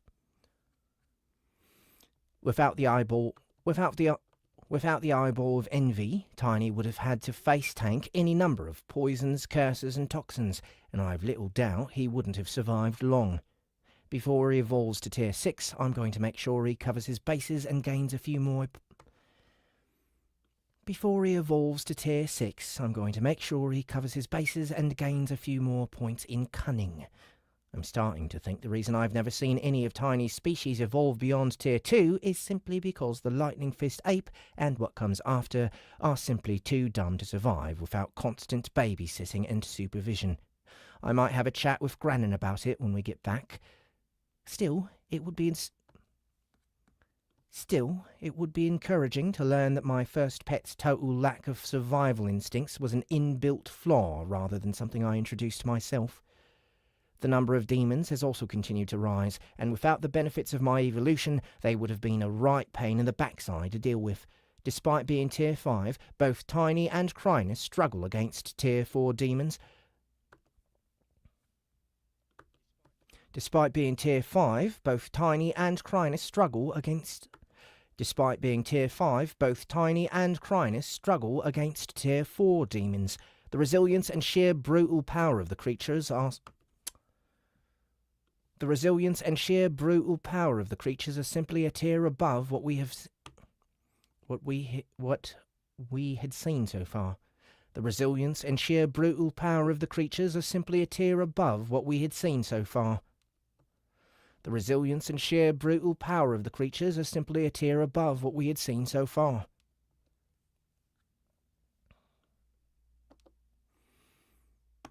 Disgusting trash! You will be rended into pieces before you lay a claw on my master! Chrysalis rants, her limbs wrapped round the foul visage of a hulking demon, sawing it away. Need any help, Chrysalis? Do not foul your mandibles or mind on this infernal creature, master. I am enough to end its miserable suffering. I think you are more the cause of its suffering, Chrysalis. Nevertheless,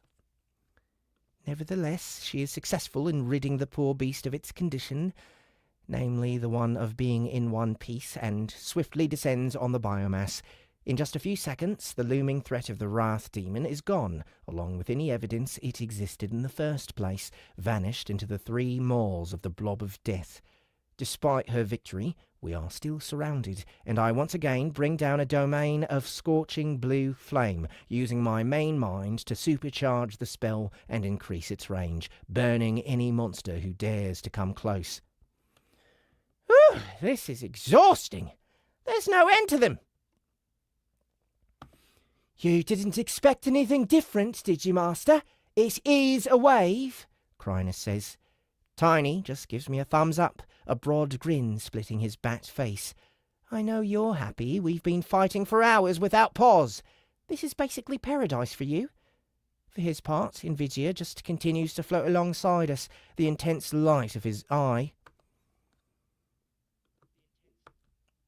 For his part, Invidia just continues to float alongside us, the intense light of his eye briefly resting on each of us before flicking away to the tunnel, then returning to us after a few seconds. I know that, I say, the roars of burning monsters ringing in my ears and causing me to become irritable. but I was kind of hoping they'd stop flooding upward at some point. Our descent has been very different than what we experienced in the first stratum during the Our descent has been very different than what we experienced in the first stratum during the last wave. At that time, the tunnels were filled with spawns of weaker monsters with occasional stronger ones feasting on the free experience and biomass, and although it was draining in the extreme, it wasn't too difficult to clear them out. This time, it's so different. Moving downward in the dungeon has felt like walking into the face of a gale force wind. We want to go deeper, but it appears as though every other monster in the dungeon wants to go higher, which means stronger monsters delivered fresh to our face in a never-ending stream from the depths. We aren't even dealing with the creatures being spawned around us, as those are snatched up and consumed by the rising monsters in a flash. We aren't even dealing with the creatures being spawned around us, and those are snatched up and consumed by the rising monsters in a flash.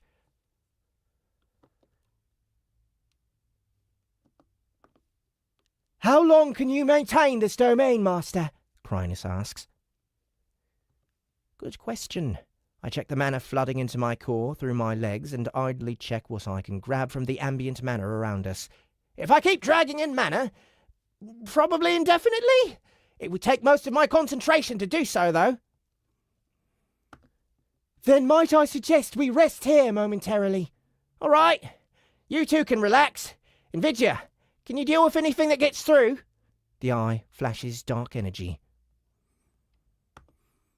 I shall take my due.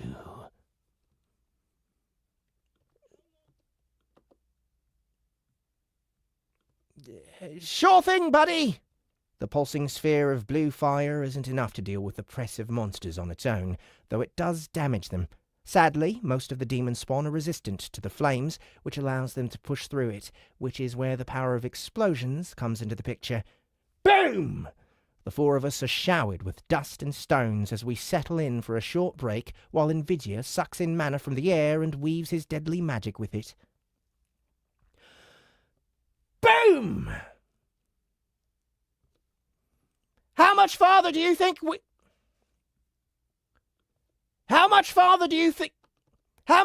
you guys think we need to go before we reach the third stratum? I cannot say, Master. I do not know how thick the shadow layer is, nor can I say how far we have travelled so far. Tiny just wobbles a hand back and forth, eyeing the exploding monsters around us sadly. By my estimation, we've come a significant number of kilometres down. The slope we've been travelling on has been fairly steep, and despite fighting every step of the way, we've been pushing hard without rest. At least the fire domain helps keep the cold off. It's freezing down here. Have you two managed to gain a few levels? Tiny pulls a face, whilst Chrysalis just sounds frustrated. I have, but slowly. It will take a long time to catch up to you, Master. Hey, if we don't push hard, you'll never get there. I try to encourage them. It's a mountain, and without climbing, you'll never reach the top. If we keep fighting and accruing experience at the pace we have been, you'll be level 80 before you know it. If we keep fighting and accruing experience at the pace we have been, you'll be level 80 before you know it. I checked on the two of them before we set out, and it's a bit unfortunate, but they're lagging quite a bit. Both have managed to raise their levels fairly well since reaching Tier 5, but both were still stuck pretty far behind. With hard work, they'll be able to evolve by the time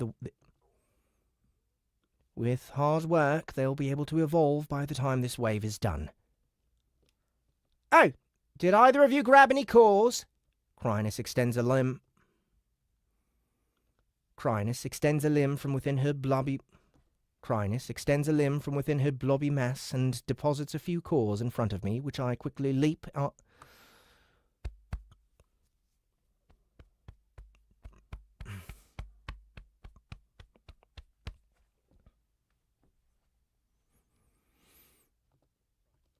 Chrysalis extends a limb from within her blobby mass and deposits a few cores in front of me, which I quickly leap on and devour. The capacity of my core has doubled after all. Need to pump it all the way up to max. What about you, Tiny?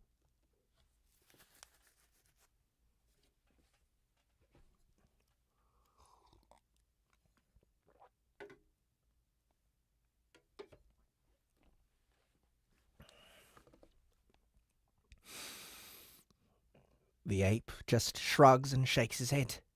I'm not surprised. The big guy usually isn't bothered keeping track of any cores he comes across when eating. He spits them out like seeds and ignores... I'm not surprised. The big guy usually isn't bothered keeping track of any cores he comes across when eating. He spits them out like seeds and ignores them in a... I'm not surprised. The big guy usually isn't bothered keeping track of any cores he comes across when eating. He spits them out like seeds and ignores them in favour of shoveling in more food. I need all the cores I can get my hands on right now. After you and Chrysalis evolve, we'll need hundreds more in order to max out your cores as soon as possible. Don't slack off! You're making trouble for everyone else!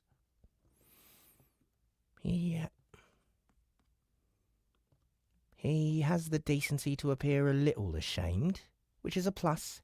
His laziness is usually fine, but when he drags himself and others down, I can't indulge him anymore.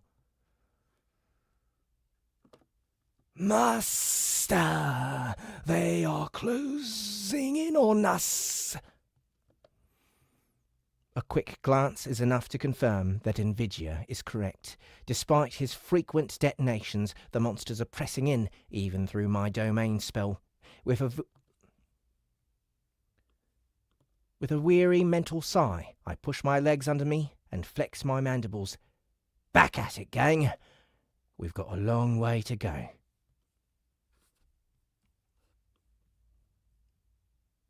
Go. Go.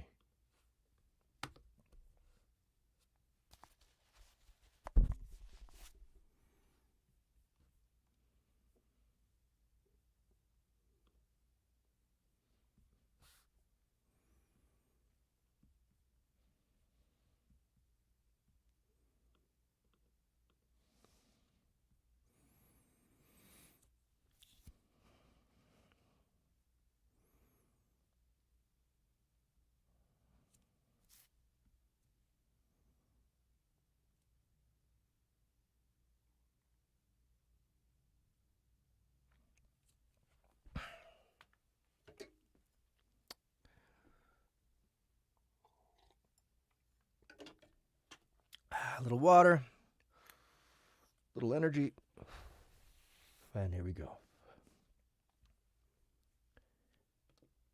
Chapter 41. The Flaming Pillar. Why are the monsters of the third stratum called demons?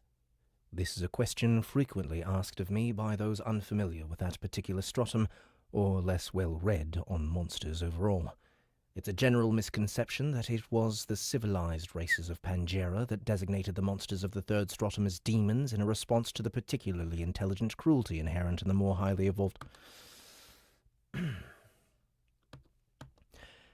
It's a general misconception that it was the civilized races of Pangera that designated the monsters of the third stratum as demons in a response to the particularly intelligent cruelty inherent in the more highly evolved monsters encountered there. This simply isn't so. It was, in fact, the system itself that assigned the name of demon to...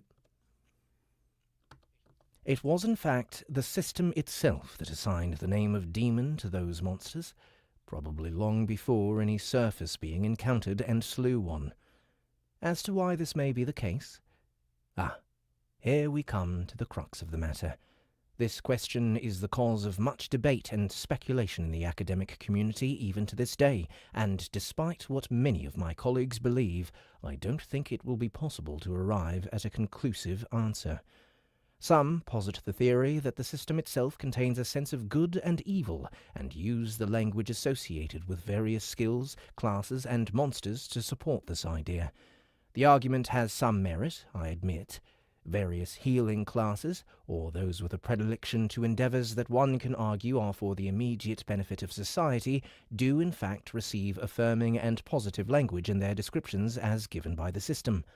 Other classes that are less savoury in nature, such as torturer, executioner, or thief, are far less complimentary in the text, though it must be noted that neither does the language of the system strictly condemn such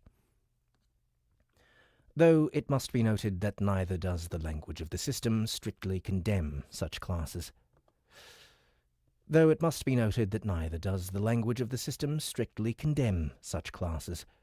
So it is by this argument that the evilest of all monsters have been denoted by the system as demons, as they are the most deserving of this title. Others argue that this concept is inherently flawed, since all monsters from the dungeon are, in essence, highly motivated killers. The less intelligent monsters may pose less of a threat than their smarter colleagues, but the motivations are similar: kill, eat, and grow stronger. It's only the natives of the third stratum, to my knowledge, that seem to enjoy what they do and go out of their way to inflict pain, fear, or terror in their victims. There have been numerous witnesses to testify that the demons will act like this even when preying on each other, and each demon will attempt to indulge itself according to their nature as described by their species. Wrath demons engage in horrific displays of anger and rage against those who they believe have wronged them. Greed demons will go to absurd lengths to collect and accumulate that which they desire whilst delighting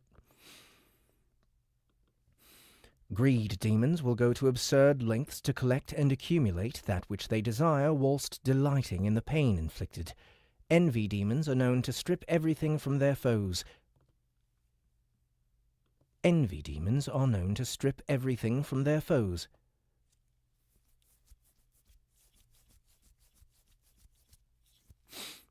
Envy demons are known to strip everything from their foes, reducing them to literally nothing before dealing the final blow. Why do they act this way? Why have they been named and designed to be this way by the system? In my humble opinion, there are none who can say for certain. Excerpt from Lecture Series on the Nature of Demons by teacher Suka of the Tempest Alliance.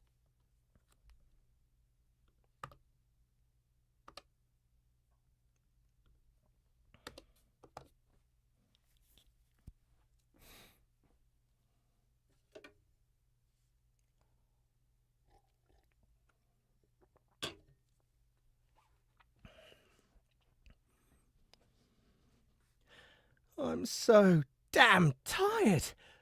I need more ants nearby to fuel the vestibule, and the 20 bodyguards who have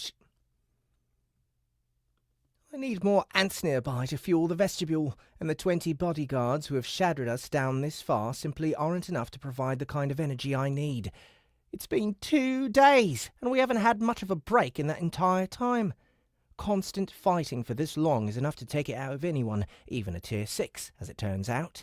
We did try to bury ourselves into a wall and hide from the wave for a while, but it wasn't too effective. I don't know if the monsters here are smarter or if our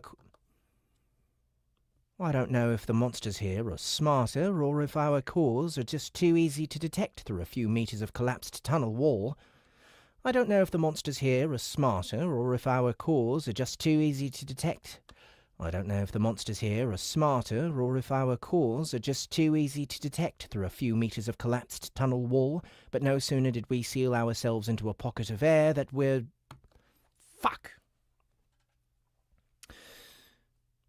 I don't know if the monsters here are smarter or if our cores are just too easy to detect through a few meters of collapsed tunnel wall, but no sooner did we seal ourselves into a pocket of air that we dug out...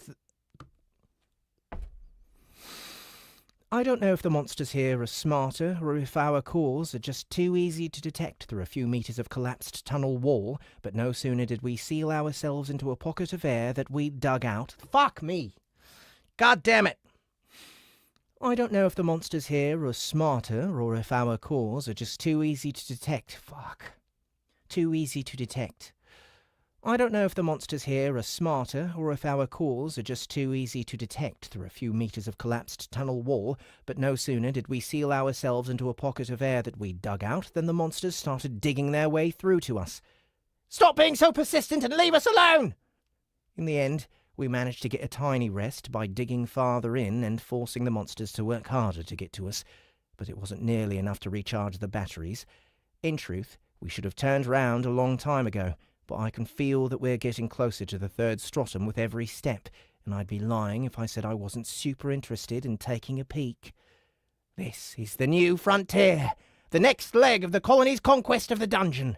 What will the terrain be like? What sort of tunnels and manner are we going... What will the terrain be like? What sort of tunnels and manner are we going to find? The sense of adventure is welling up within me, and I cannot bring myself to squash it, despite the danger that pressing forward entails.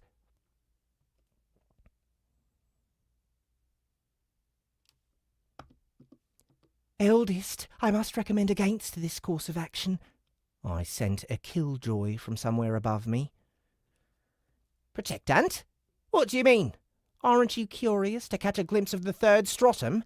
Not to mention the benefit to the colony if we can block an entrance to our territory for as little as an hour.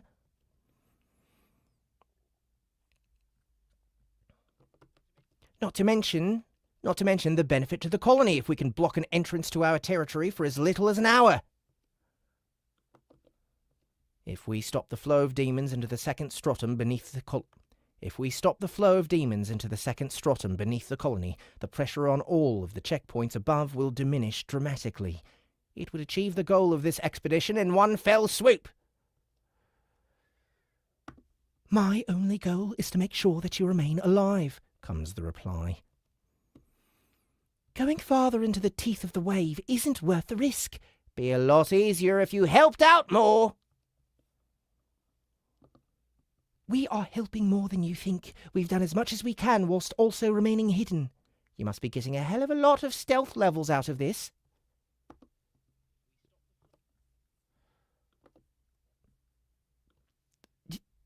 Yes. I don't want to reveal to Protectant. I don't want to reveal to Protectant and her crew that I do, in fact, know exactly what they've been up to. Their thoughts and desires, their will, has been flowing into the vestibule, enhanced by the nave, and giving me a window into their activities. What they want, what they do, and how they do it aren't really mysteries to me anymore, especially when I'm actively paying attention. I'm sure the information I can glean from an individual ant when I focus on them would be overwhelming were I to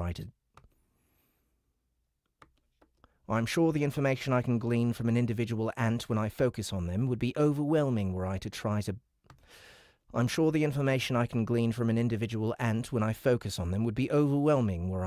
it back in the nest, but it's fairly trivial to do so here, with only 20 of my siblings within range.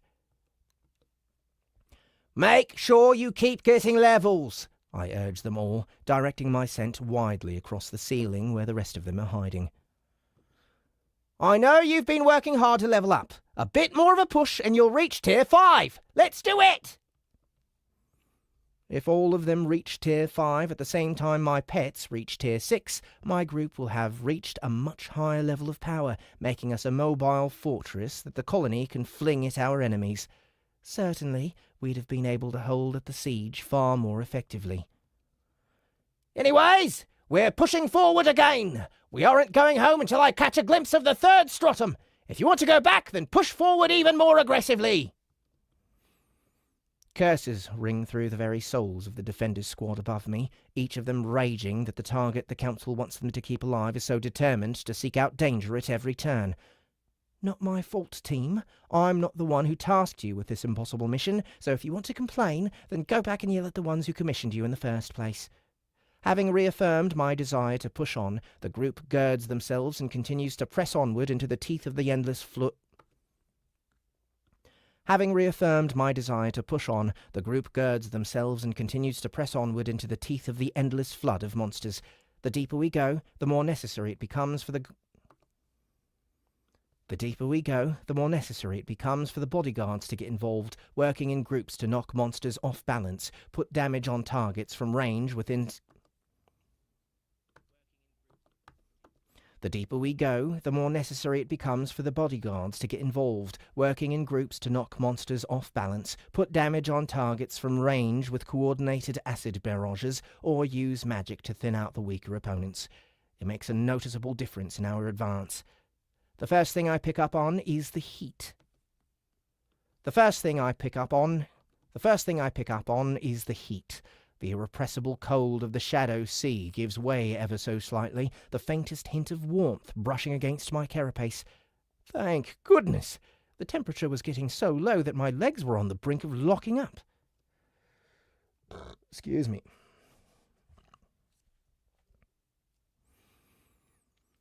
The more we move, the warmer it gets, and the fewer shadow monsters we see, as if they are actively avoiding the heat. Which makes sense, I suppose. Cryness, are you feeling all right as it gets warmer?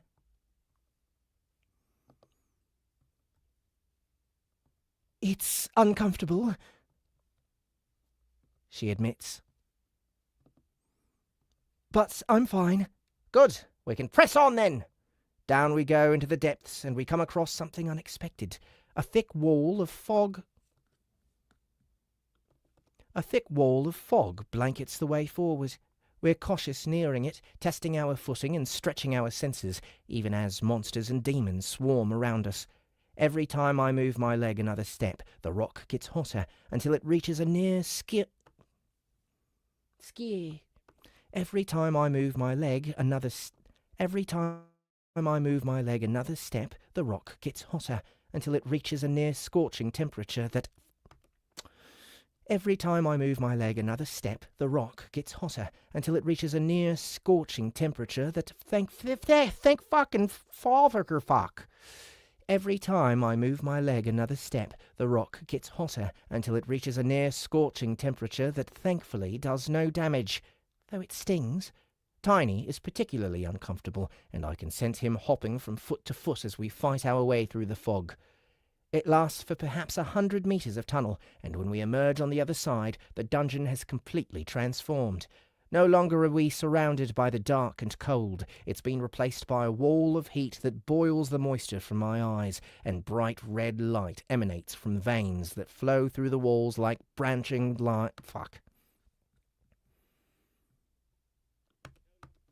No longer are we surrounded by the dark and cold. It's been replaced by a wall of heat that boils the moisture from my eyes, and bright red light emanates from veins that flow through the walls like branching lines of pure magma.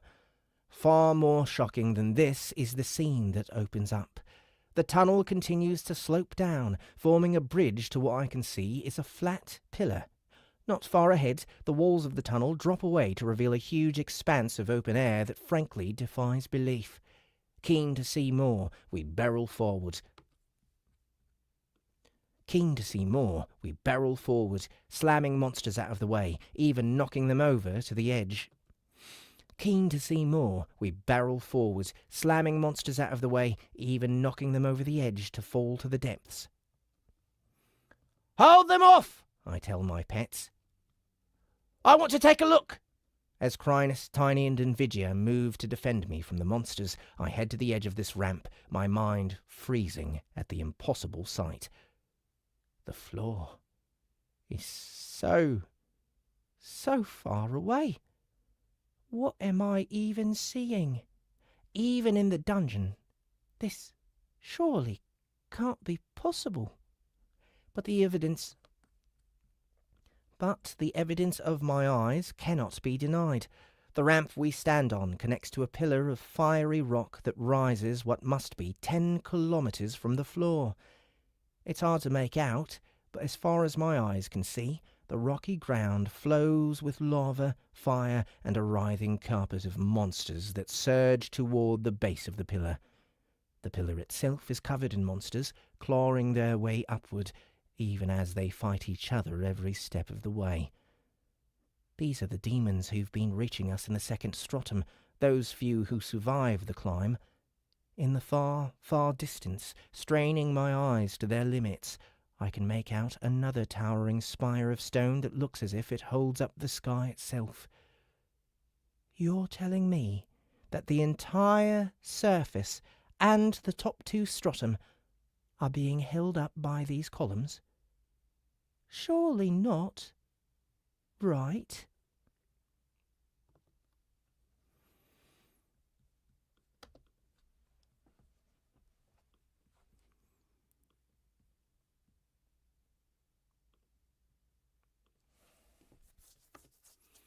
What time is it? 1:15.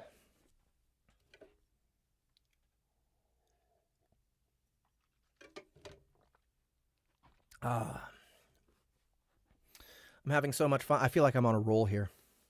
Just want to remind everybody, anyone who's new here, anyone who hasn't been watching until just recently, go to soundbooth.app, find more of our content outside of Audible. You can find Garralosh, a little origin story written by Rhino Z, the author of Chrysalis here, that is free. It's about 40 minutes. It's narrated by Annie Ellicott, and it's the origin story of Garralosh. So if you haven't already, check out the Soundbooth app, pick that up for free, and see if you like listening to audiobooks direct from us. There's plenty of other free stuff on soundbooth.app, including, I think it's called Pluck and Cover, the first installment of the Zombie Cosmetologist series.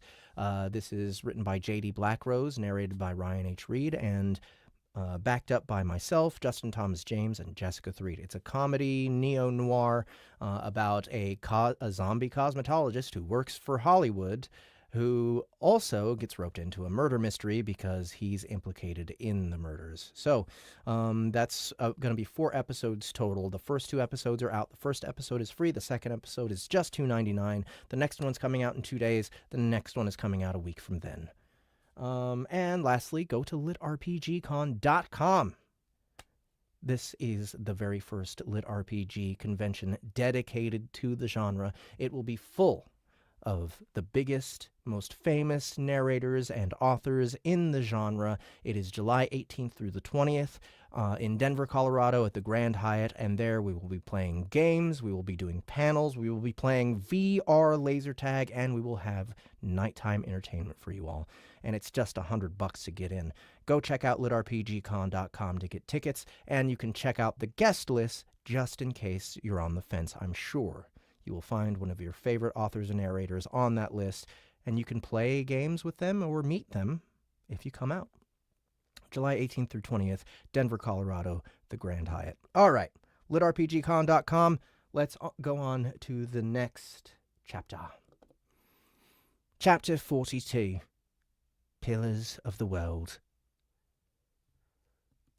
Master, we need help! Chrysalis' call shocks me out of my daze, and I rush over to assist them against the unending crush of demons who've created the top of the pillar. They're charging up the ramp, securing their positions against their fellow demons. No worries, I'm here! I call as I leap back into the fight, my mandibles pumping and mind spinning a new domain. Without the overwhelming crush of shadow monsters, the fire domain no longer serves a purpose, as the demons are at least partially resistant to it. All production of blue fire mana is discarded, and the construct now starts to pump out pure ice mana, which is deftly woven into the new domain. Likewise, the lava mana I was working with before is also cast aside in favour of the much easier to work with air. In only a few seconds, the first compressed bolt of air is ready, and I fire it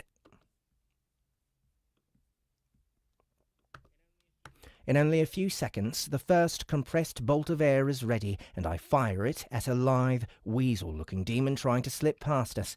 Caught unawares, the beast only has time to roar indignantly. Before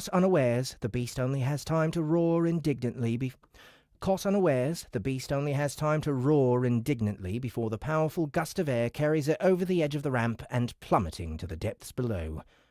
Ice Domain! The moment I release the spell, the air around us becomes frigid and infused with spinning chunks of ice that bounce harmlessly from my allies but detonate with a sharp crack when they hit anything else. At first, I'm wholly satisfied with this new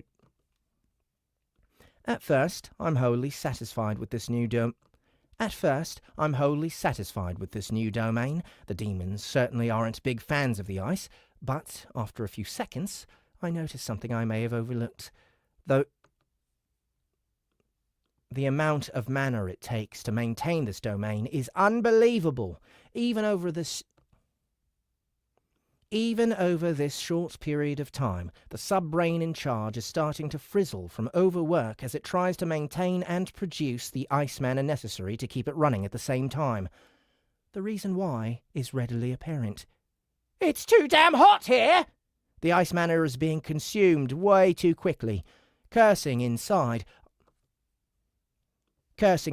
I throw away the ice domain and switch to air, both sub-minds working together to pump out the same type of mana to hurl bolts of compressed air at my foes. How are you holding up, Chrysalis? I'm fine, Master, she replies, her voice steely with determination. Don't give me nonsense, Chrysalis, I warn her as we battle back and forth with the demons. Give it to me straight! That's an order! My strength feels like it's being sapped, she grudgingly admits. And my flesh doesn't move through the shadows as easily as before. Of course, with the naturally abundant shadow mana and darkness of the second stratum, her powers don't work half as well as they did before. Another problem quickly becomes apparent. Is it just me? Or are these demons tougher than they were before? I gasp as the bladed arm of a nasty-looking horror scrapes across my carapace before I can snap forward with my mandibles and end the threat. The cold must have weakened them when we fought them before, Chrysalis guesses. Here, they are surrounded by their natural affinity, and it is empowering them. Dang it. This is actually way harder than I thought it would be. Despite arriving at the most perfect natural choke point we could hope for, the ramp is no more than 50 meters wide, and every demon who climbs the pillar has no choice but to move up it if they want to reach the stratum above. We may not be able to hold here as long as I'd hoped. Hold on for a little longer! That's loud, whatever that is.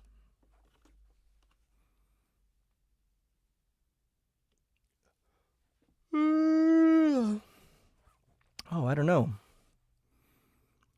Let me ask him if he's coming. If he's coming.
All right, I just asked Steve Rowland.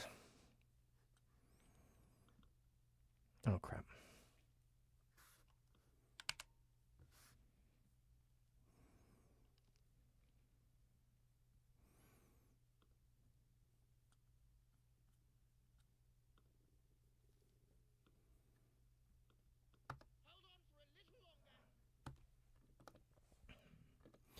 Then we'll fall back and make a break for the second stratum, all right? If anyone is struggling, make sure you let Nvidia know.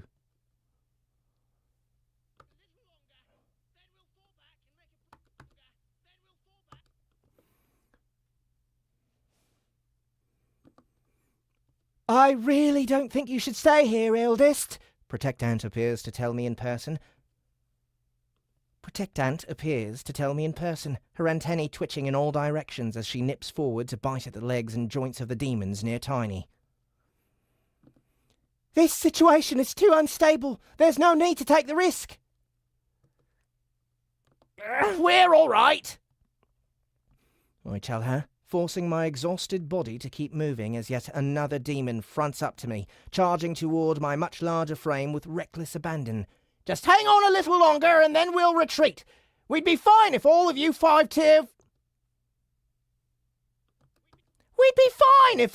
were tier 5 already. Is this really the time for that, eldest? Probably not, but the slow progress of my security guards is getting frustrating. The demon slashes with its claws, and I blast it in the chest with a condensed burst of air, sending its wiry frame flying through the air and over the edge of the ramp. It's a quick and painless way to deal with the enemy, though it doesn't work nearly as well on the heavier ones. As we continue to battle hard, it's clear that we're being forced to give ground as the press of demons only grows thicker with the passage of time. For every one we put down, another 2 are ready to take their place, even if the bulk of them are only tier 3 or 4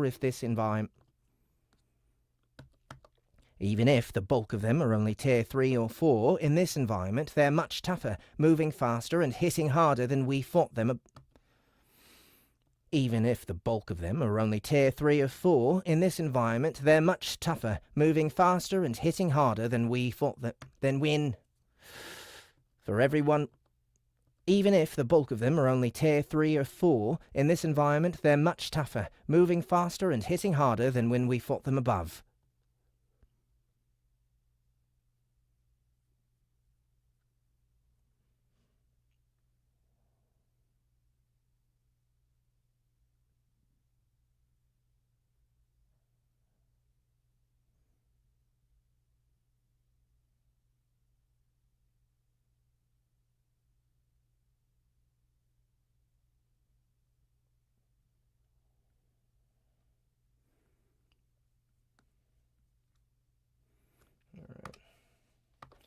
Had to read what was coming up here.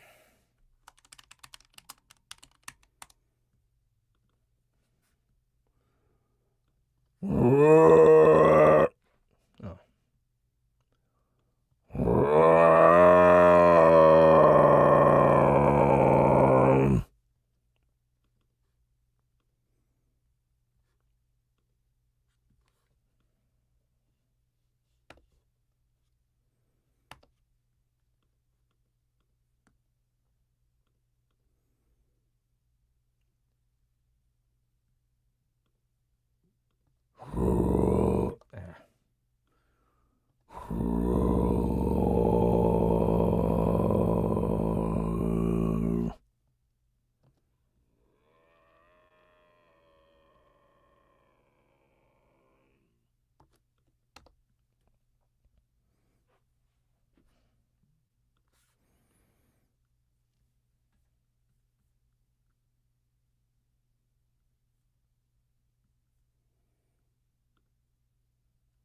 Sorry guys, just got some messages that I need to answer later. What was it that I was going to check? Oh, right.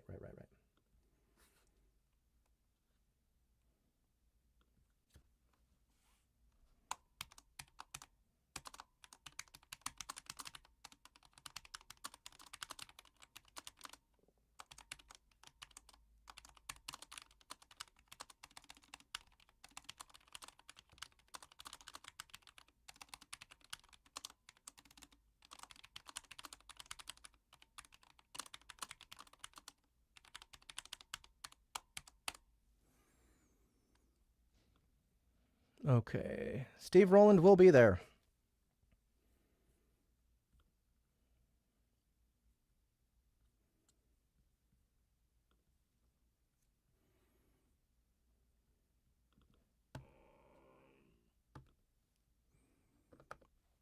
A rumbling bellow ripples through the air, and my antennae whip around as I try to work out where the heck that came from.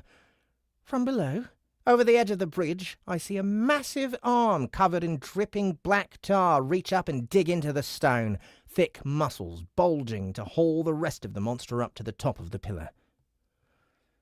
"We've got a big one here, guys! Keep your eyes peeled!" I tell my desperately fighting pets.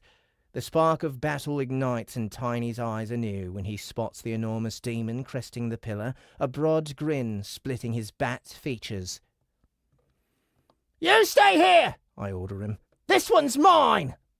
Seriously, how would any of his species survive without a babysitter? Heedless of the smaller demons crushed by its bulk, the newcomer smashes its arms down and lifts the rest of its massive body into view, and I get my first glimpse of the full creature. It's huge. Bigger than Tiny, bigger than me, bigger even than the Queen. Clearly, this one is built heavily around its physical stats. The monster has thick slabs of muscle that remind me of Garralosh. The sheer, overwhelming physical presence is also similar. 2 squat, powerful legs hold up its concrete wall of a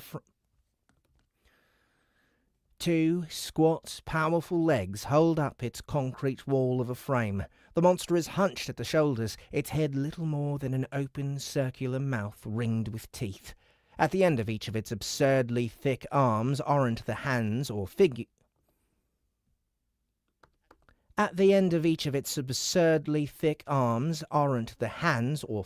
I would have expected to see. There's 2 more mouths, just as wide and lined with barbed teeth as the one in its head. Its whole body drips with black tar that steams and sizzles against the hot stone beneath its feet. No 2 ways about it. This dude is ugly. Having gotten its feet under it, the monster reaches lazily with one arm, the muscles in its forearm twitching strangely. Faster than my eyes can see, a spear-like tongue is launched forward, piercing its target in an instant. The poor victim is dragged back into the arm, its body vanishing into that horrific ringed maw as the arm bulges grotesquely around it. Not only is it ugly, it's nasty! What is up with these demons? Its meal complete, the giant monster starts to move forward, clearly intent on mounting the ramp and ascending to the second stratum. Then it lays eyes on me and my group.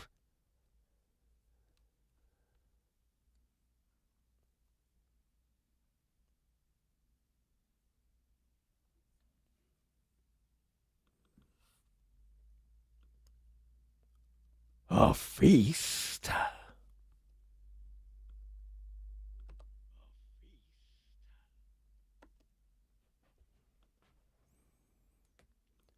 A feast? It bellows with mad joy.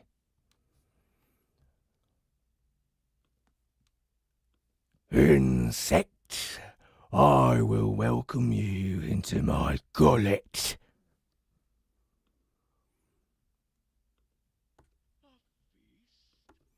A feast.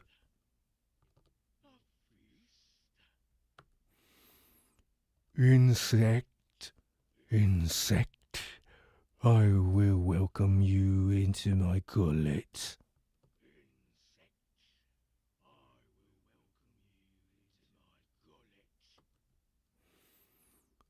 I will welcome you into my gullet. I will welcome you into my gullet.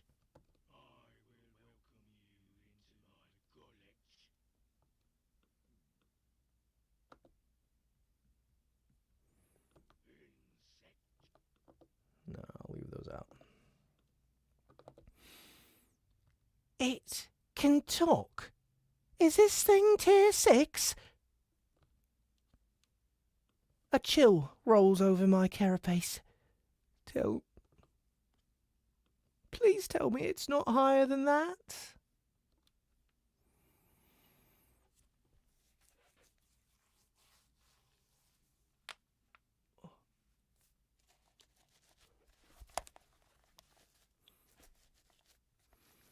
What's up, corgi butt bread?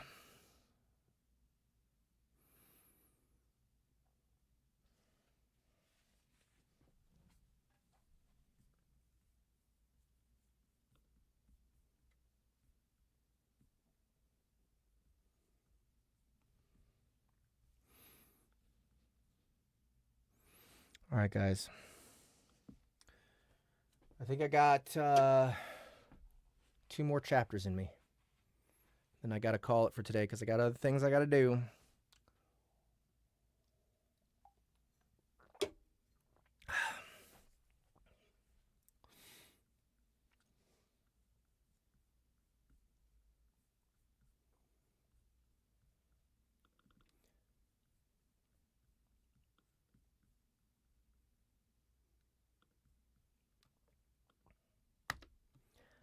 Chapter 43. Demon Fight. When I hear that deep, taunting voice emanating from somewhere within the demon, I almost reflexively start spinning together a mind bridge, my automatic reaction whenever someone speaks to me whom I can't talk back with naturally. In only a few seconds, the connection snaps into place and the demon regards me coolly, bringing its horrific face to align with me. A smart bug? How interesting. The mind of the demon is as repellent as its voice. There is a rolling sense of frenetic energy and desperate need hidden beneath an oil-slick surface of grease. Every thought I brush against seems to stick to me like a rancid smell. It is deeply unpleasant. Deeply unpleasant. Talking to Nvidia is nothing like this. He may be a single-minded little eyeball, but there isn't his He may be a single-minded little eyeball, but there isn't this terrible sense of otherness to him. Is this the difference between a demon raised in captivity and one raised in the wild? "Who are you calling a bug?" I retort, snapping my mandibles in anger. "What's your deal, anyway? I thought only the weaklings were climbing up here. What business do you have poking your gross face about?" The demon takes slow steps forward as it leers at me, another spear-like tongue drooping out of the central mouth, swaying with its movement. "You address me, bug. It's not often the food talks back. Will you struggle? Will you writhe and scream for me? Are you delicious? The city is ever hungry, and you might be the morsel they're looking for."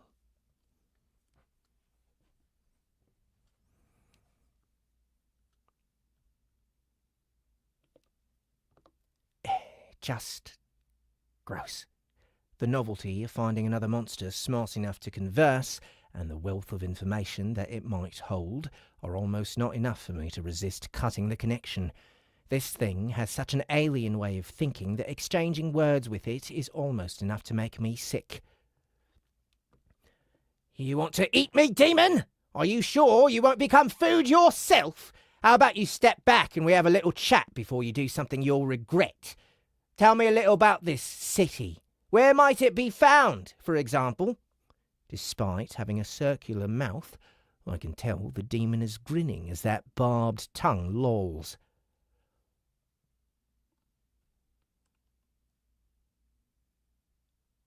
Okay, so this is not even him. This is not who I thought it was.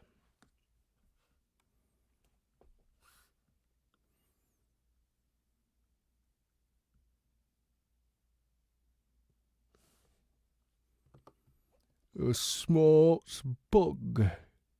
How interesting.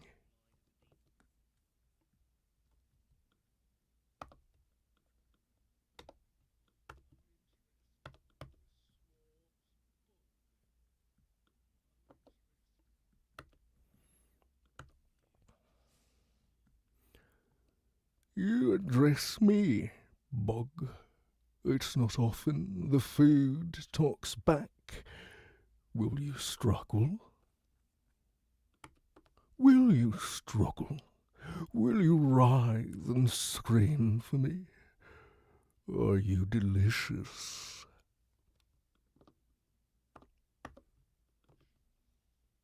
The city is ever hungry, and you might be the morsel they are looking for.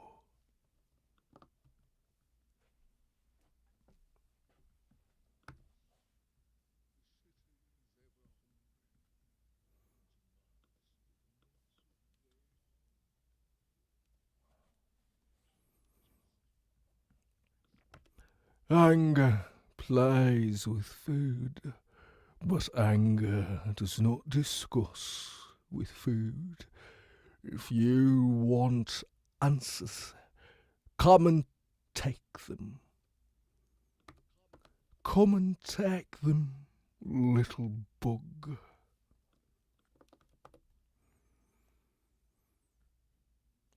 It has a name? Before I can get my thoughts together to try and keep communicating, the beast cuts the mind link itself, the feedback making me flinch for a crucial moment. A cruel gleam flashes in the creature's eyes, ringed around its terrible mouth, and in that moment of weakness it stretches forward one of its arms and blasts its spear tongue at me. Even with my mind rattled, my antennae do their work, and I sense the projectile a moment before it is even released. Nerves across my body fire and sink, sending my large frame sliding to one side and causing the spear to merely graze the side of my carapace before embedding itself more than 2 feet into the stone behind me. Yikes! Even though it was just a graze, I can tell the tongue managed to scrape off a layer of my precious diamond carapace. A direct hit might not go straight through, but it would surely hurt.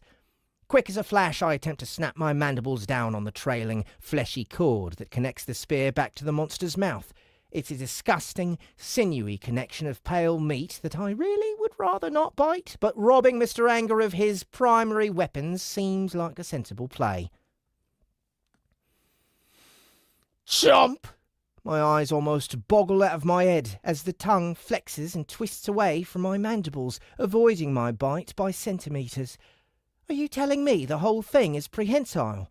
I can move and bend the whole way. It can move and bend.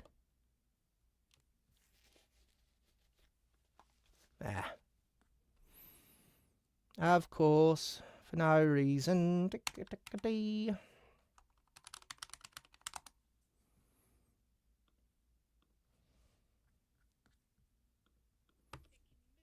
It can move and bend the whole way along its length. Before I can get a chance to bite again, the tongue grows taut, and in a flash... Nope. Before I can get a chance to bite again, the tongue grows taut, and in a flash is wound back into the huge demon's mouth. Tiny, Chrysalis, Invidia, and the 20 guards continue to battle around me, fending off the barrage of demons, but my eyes are fixated on this nasty specimen. Tiny, Chrysalis, Invidia, and the 20 guards continue to battle around me, fending off the barrage of demons, but my eyes are fixated on this nasty specimen, the other monsters fading into the background. The others will be able to deal without me for a while at least, but I'm the only one who can go toe-to-toe with this guy, I can tell. This here is a fully grown demon, like Invidia. When I use Mana Sense to get a touch of his core, I can tell that it's a touch stronger than mine, which means it's almost definitely in Tier 6. I waggle my antennae mockingly at the demon and clack my mandibles to let him know what I think of his surprise attack. In response, another 2 of the spear-like tongues appear, one dangling from each arm mouth. To my disgust, the display doesn't stop there. Each of the beast's 3 tongues extend, twisting through the air until they have risen above the height of my head, arched down to point at me like arrows ready to pierce the air. Well, that certainly is unpleasant. I set my legs, and not a moment too soon, as my antennae fire a warning and my body reacts before I can even think. Boom! And again. Boom! Boom! First one, then the other two spear-like tongues launch in my direction with almost no speed lost due... First one, then the other two spear-like tongues launch in my direction with almost no speed lost due to being... First one, then the other two spear-like... First one, then the other two spear-like tongues launch in my direction with almost no speed lost due to being extended out of the demons' mouths. I dodge the first one cleanly, but the moment my opponent sees which direction I've taken, the other tongues fire, bending through the air to hone in on my position. Only by leaping at the last second do I avoid getting skewered, though the second and third strikes grate against my carapace, once again carving a groove in my beautiful shell. My subminds are working overtime, trying to make use of the air mana they've already accumulated. Before I land, they fire off two wind blades that are almost invisible to the naked eye. Before I land, they fire off two wind blades that are almost invisible to the naked eye. Once again, the demon attempts to flex its tongues, bending them to avoid my spells, but the wide arc of the wind blade is much harder to avoid, and both slash into the tongue, just not deeply. Clack! Clack! I once more taunt anger with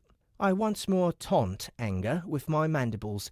Not responding to my efforts, the demon continues to advance, retracting its tongues closer to its body and letting the spear tips hover over its head.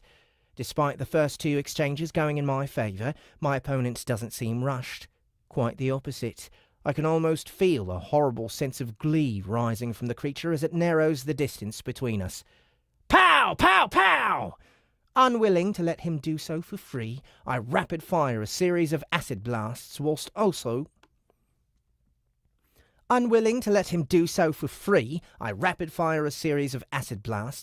also using my mind to spin together a few gravity bolts, drawing them out and weaving them together in record time.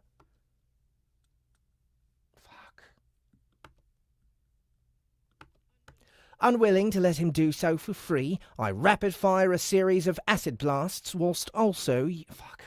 Unwilling to let him do so for free, I rapid-fire a series of acid blasts whilst also using my mind...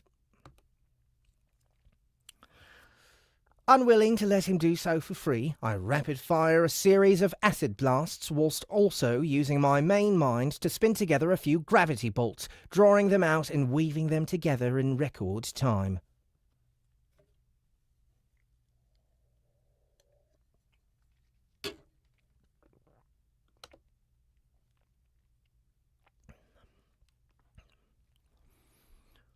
Anger makes no attempt to dodge any of this, the acid connecting with his tar-like covering and sizzling madly. Likewise, the spells strike the demon without him showing any reaction at all, simply continuing his ponderous advance. Not even bothering to dodge. Where does the confidence come from? Suddenly, a sensation of dizziness rolls over me and my legs shake, overcome by a sense of weakness. I stumble to one side, and the moment I do, my antennae ring loud with warning. He's about to fire again.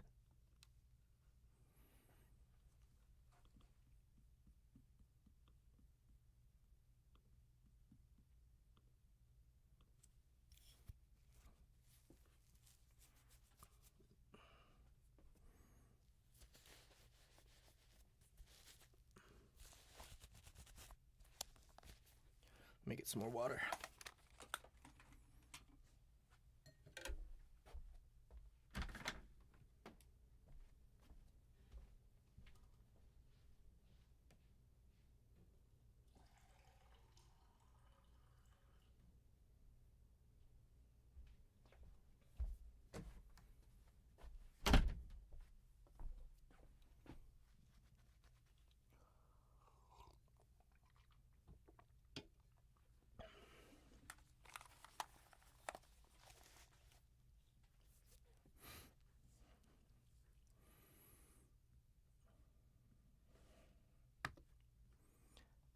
Chapter 44.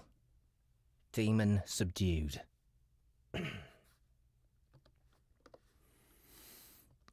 I rely on my instincts and dodge. My weakened legs firing to get me out of harm's way. The demon has picked his moment as well, striking at the first sign of weakness. I'm not able to get away from all three of the spear strikes. The third one slams into my carapace just in front of my foremost leg on the right side of my body. The force of the impact is stunning, even with my new stats, and my weight is driven backward, though I'm able to keep myself upright. The hardened tip of the tongue has failed to penetrate through my shell, though it has managed to dig in an inch or two, weakening my carapace in that spot significantly. I unleash 2 wind blades I have prepared, and they cut deep into the flesh of the tongue, connecting the spear to the main body, but again fail to sever it. Burning bright ichor drips from the wound onto the hot rock. Burning bright ichor drips from the wound onto the hot rocks of the third stratum, steam rising as it bubbles to a boil in an instant. What is this sense of dizziness? Have I been poisoned in some way? I keep moving, unwilling to remain still, forcing my legs to pump away despite its strange lethargy. I keep moving, unwilling to remain still, forcing my legs to pump away despite the strange lethargy that has overtaken them. Fuck! I keep moving, unwilling to remain still, forcing my legs to pump away despite the strange lethargy that has overtaken them. As I weave before the demon, I try to analyse my situation and study the barbed tongue still embedded in my shoulder, hoping to get a glimpse of what ails me. And it hits me what the problem is. Though the very point of the tongue is hardened beyond the strength of steel, the area just behind the tip is different, coated in a small sax. Though the very point of the tongue is hardened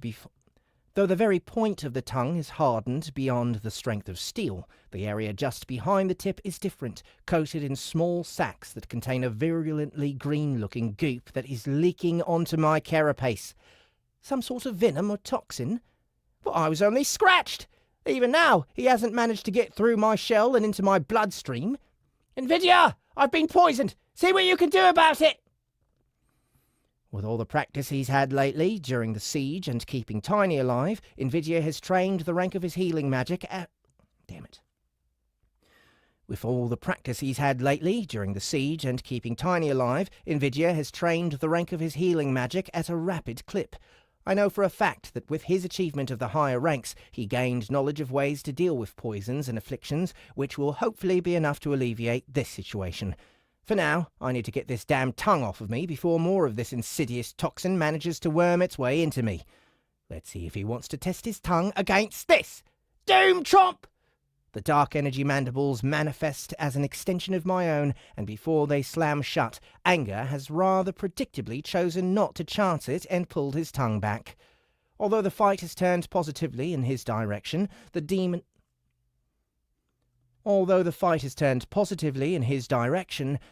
seems a touch hesitant to approach too closely now that I've revealed the power of the Doom Chomp. He might be willing to soak up the acid damage, but it seems as though my mandibles might be more of a threat than he's willing to take on.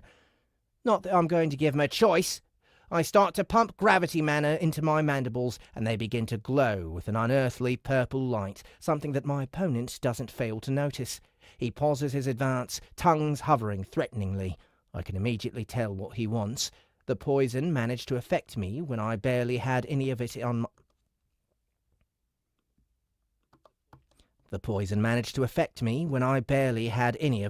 body, and now he's managed to pour it onto my carapace with his last attack.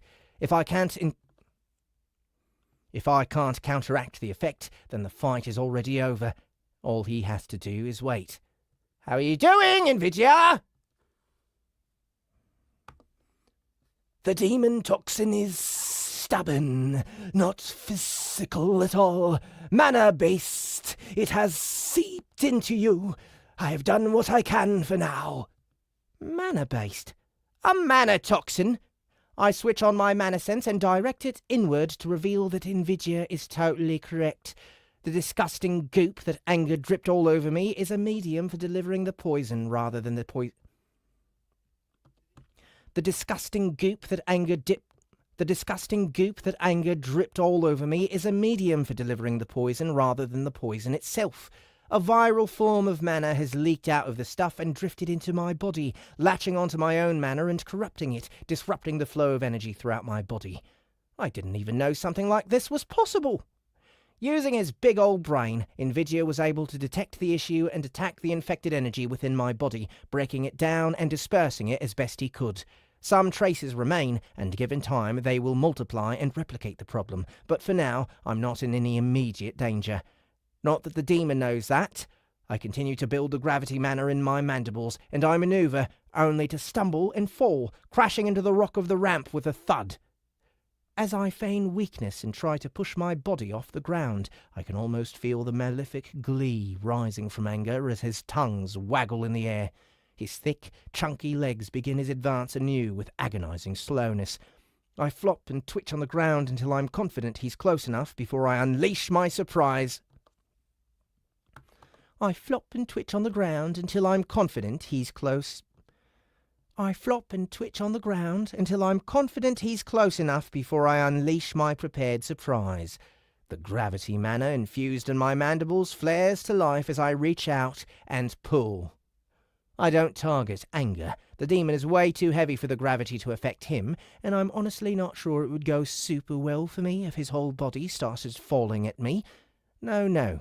I target something much more specific. The demon barely has time to react as one of his tongues suddenly feels a pull and is dragged toward me. Doom Chomp! Focusing on maximal sharpness, I slam shut my most potent biting attack, severing the tongue completely. Anger rips his remaining 2 tongues back into his body to avoid me getting hold of them too, but I'm not focused on that. Legs firing, I dash as quickly as I can, mandibles wide and ready to bite again. Before my opponent can bring his weapons to bear, I slam down another Doom Chomp, cutting deep into his right arm. Not letting go, I drag the demon forward, putting him off balance before releasing my grip and slamming into his back, sending him toppling to the ground. Quick as a flash, I leap beside him and snap my mandibles down, nearly severing the arm. I maintain the grip and open my mind to his, connecting with the mind bridge once again. "Hey there, food!" I taunt him. "Feel like talking now? Might want to start fast. I'm more than a little hungry." The mind of anger is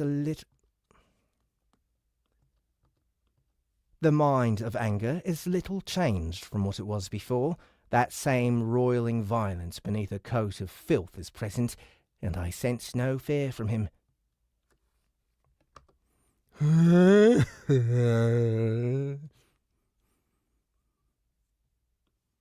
He laughs mentally and out loud at the same time.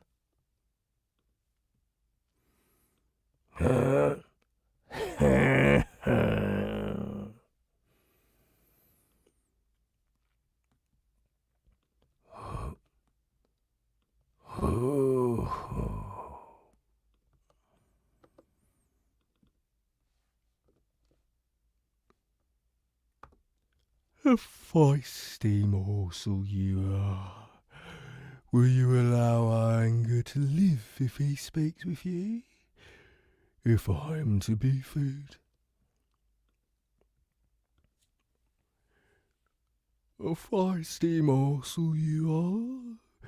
Will you allow anger to live if he speaks with you? If I am to be food, I would rather be eaten than be done with. If I am to be food, I would rather be eaten and be done with. If I am to be food, I would rather be eaten and be done with it. He sounds as if he surrendered.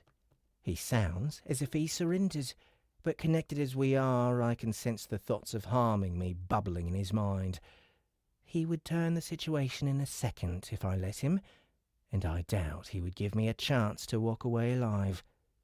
"Sure, I'll let you leave my sight alive if you talk," I tell him. "I just have a few things I want to learn." All right, that's it for me for today, guys. Thank you so much for coming and hanging out with me. It is 2 o'clock. That is 3 hours of streaming. I'll be back at it tomorrow, and then from then on, it'll be Discord.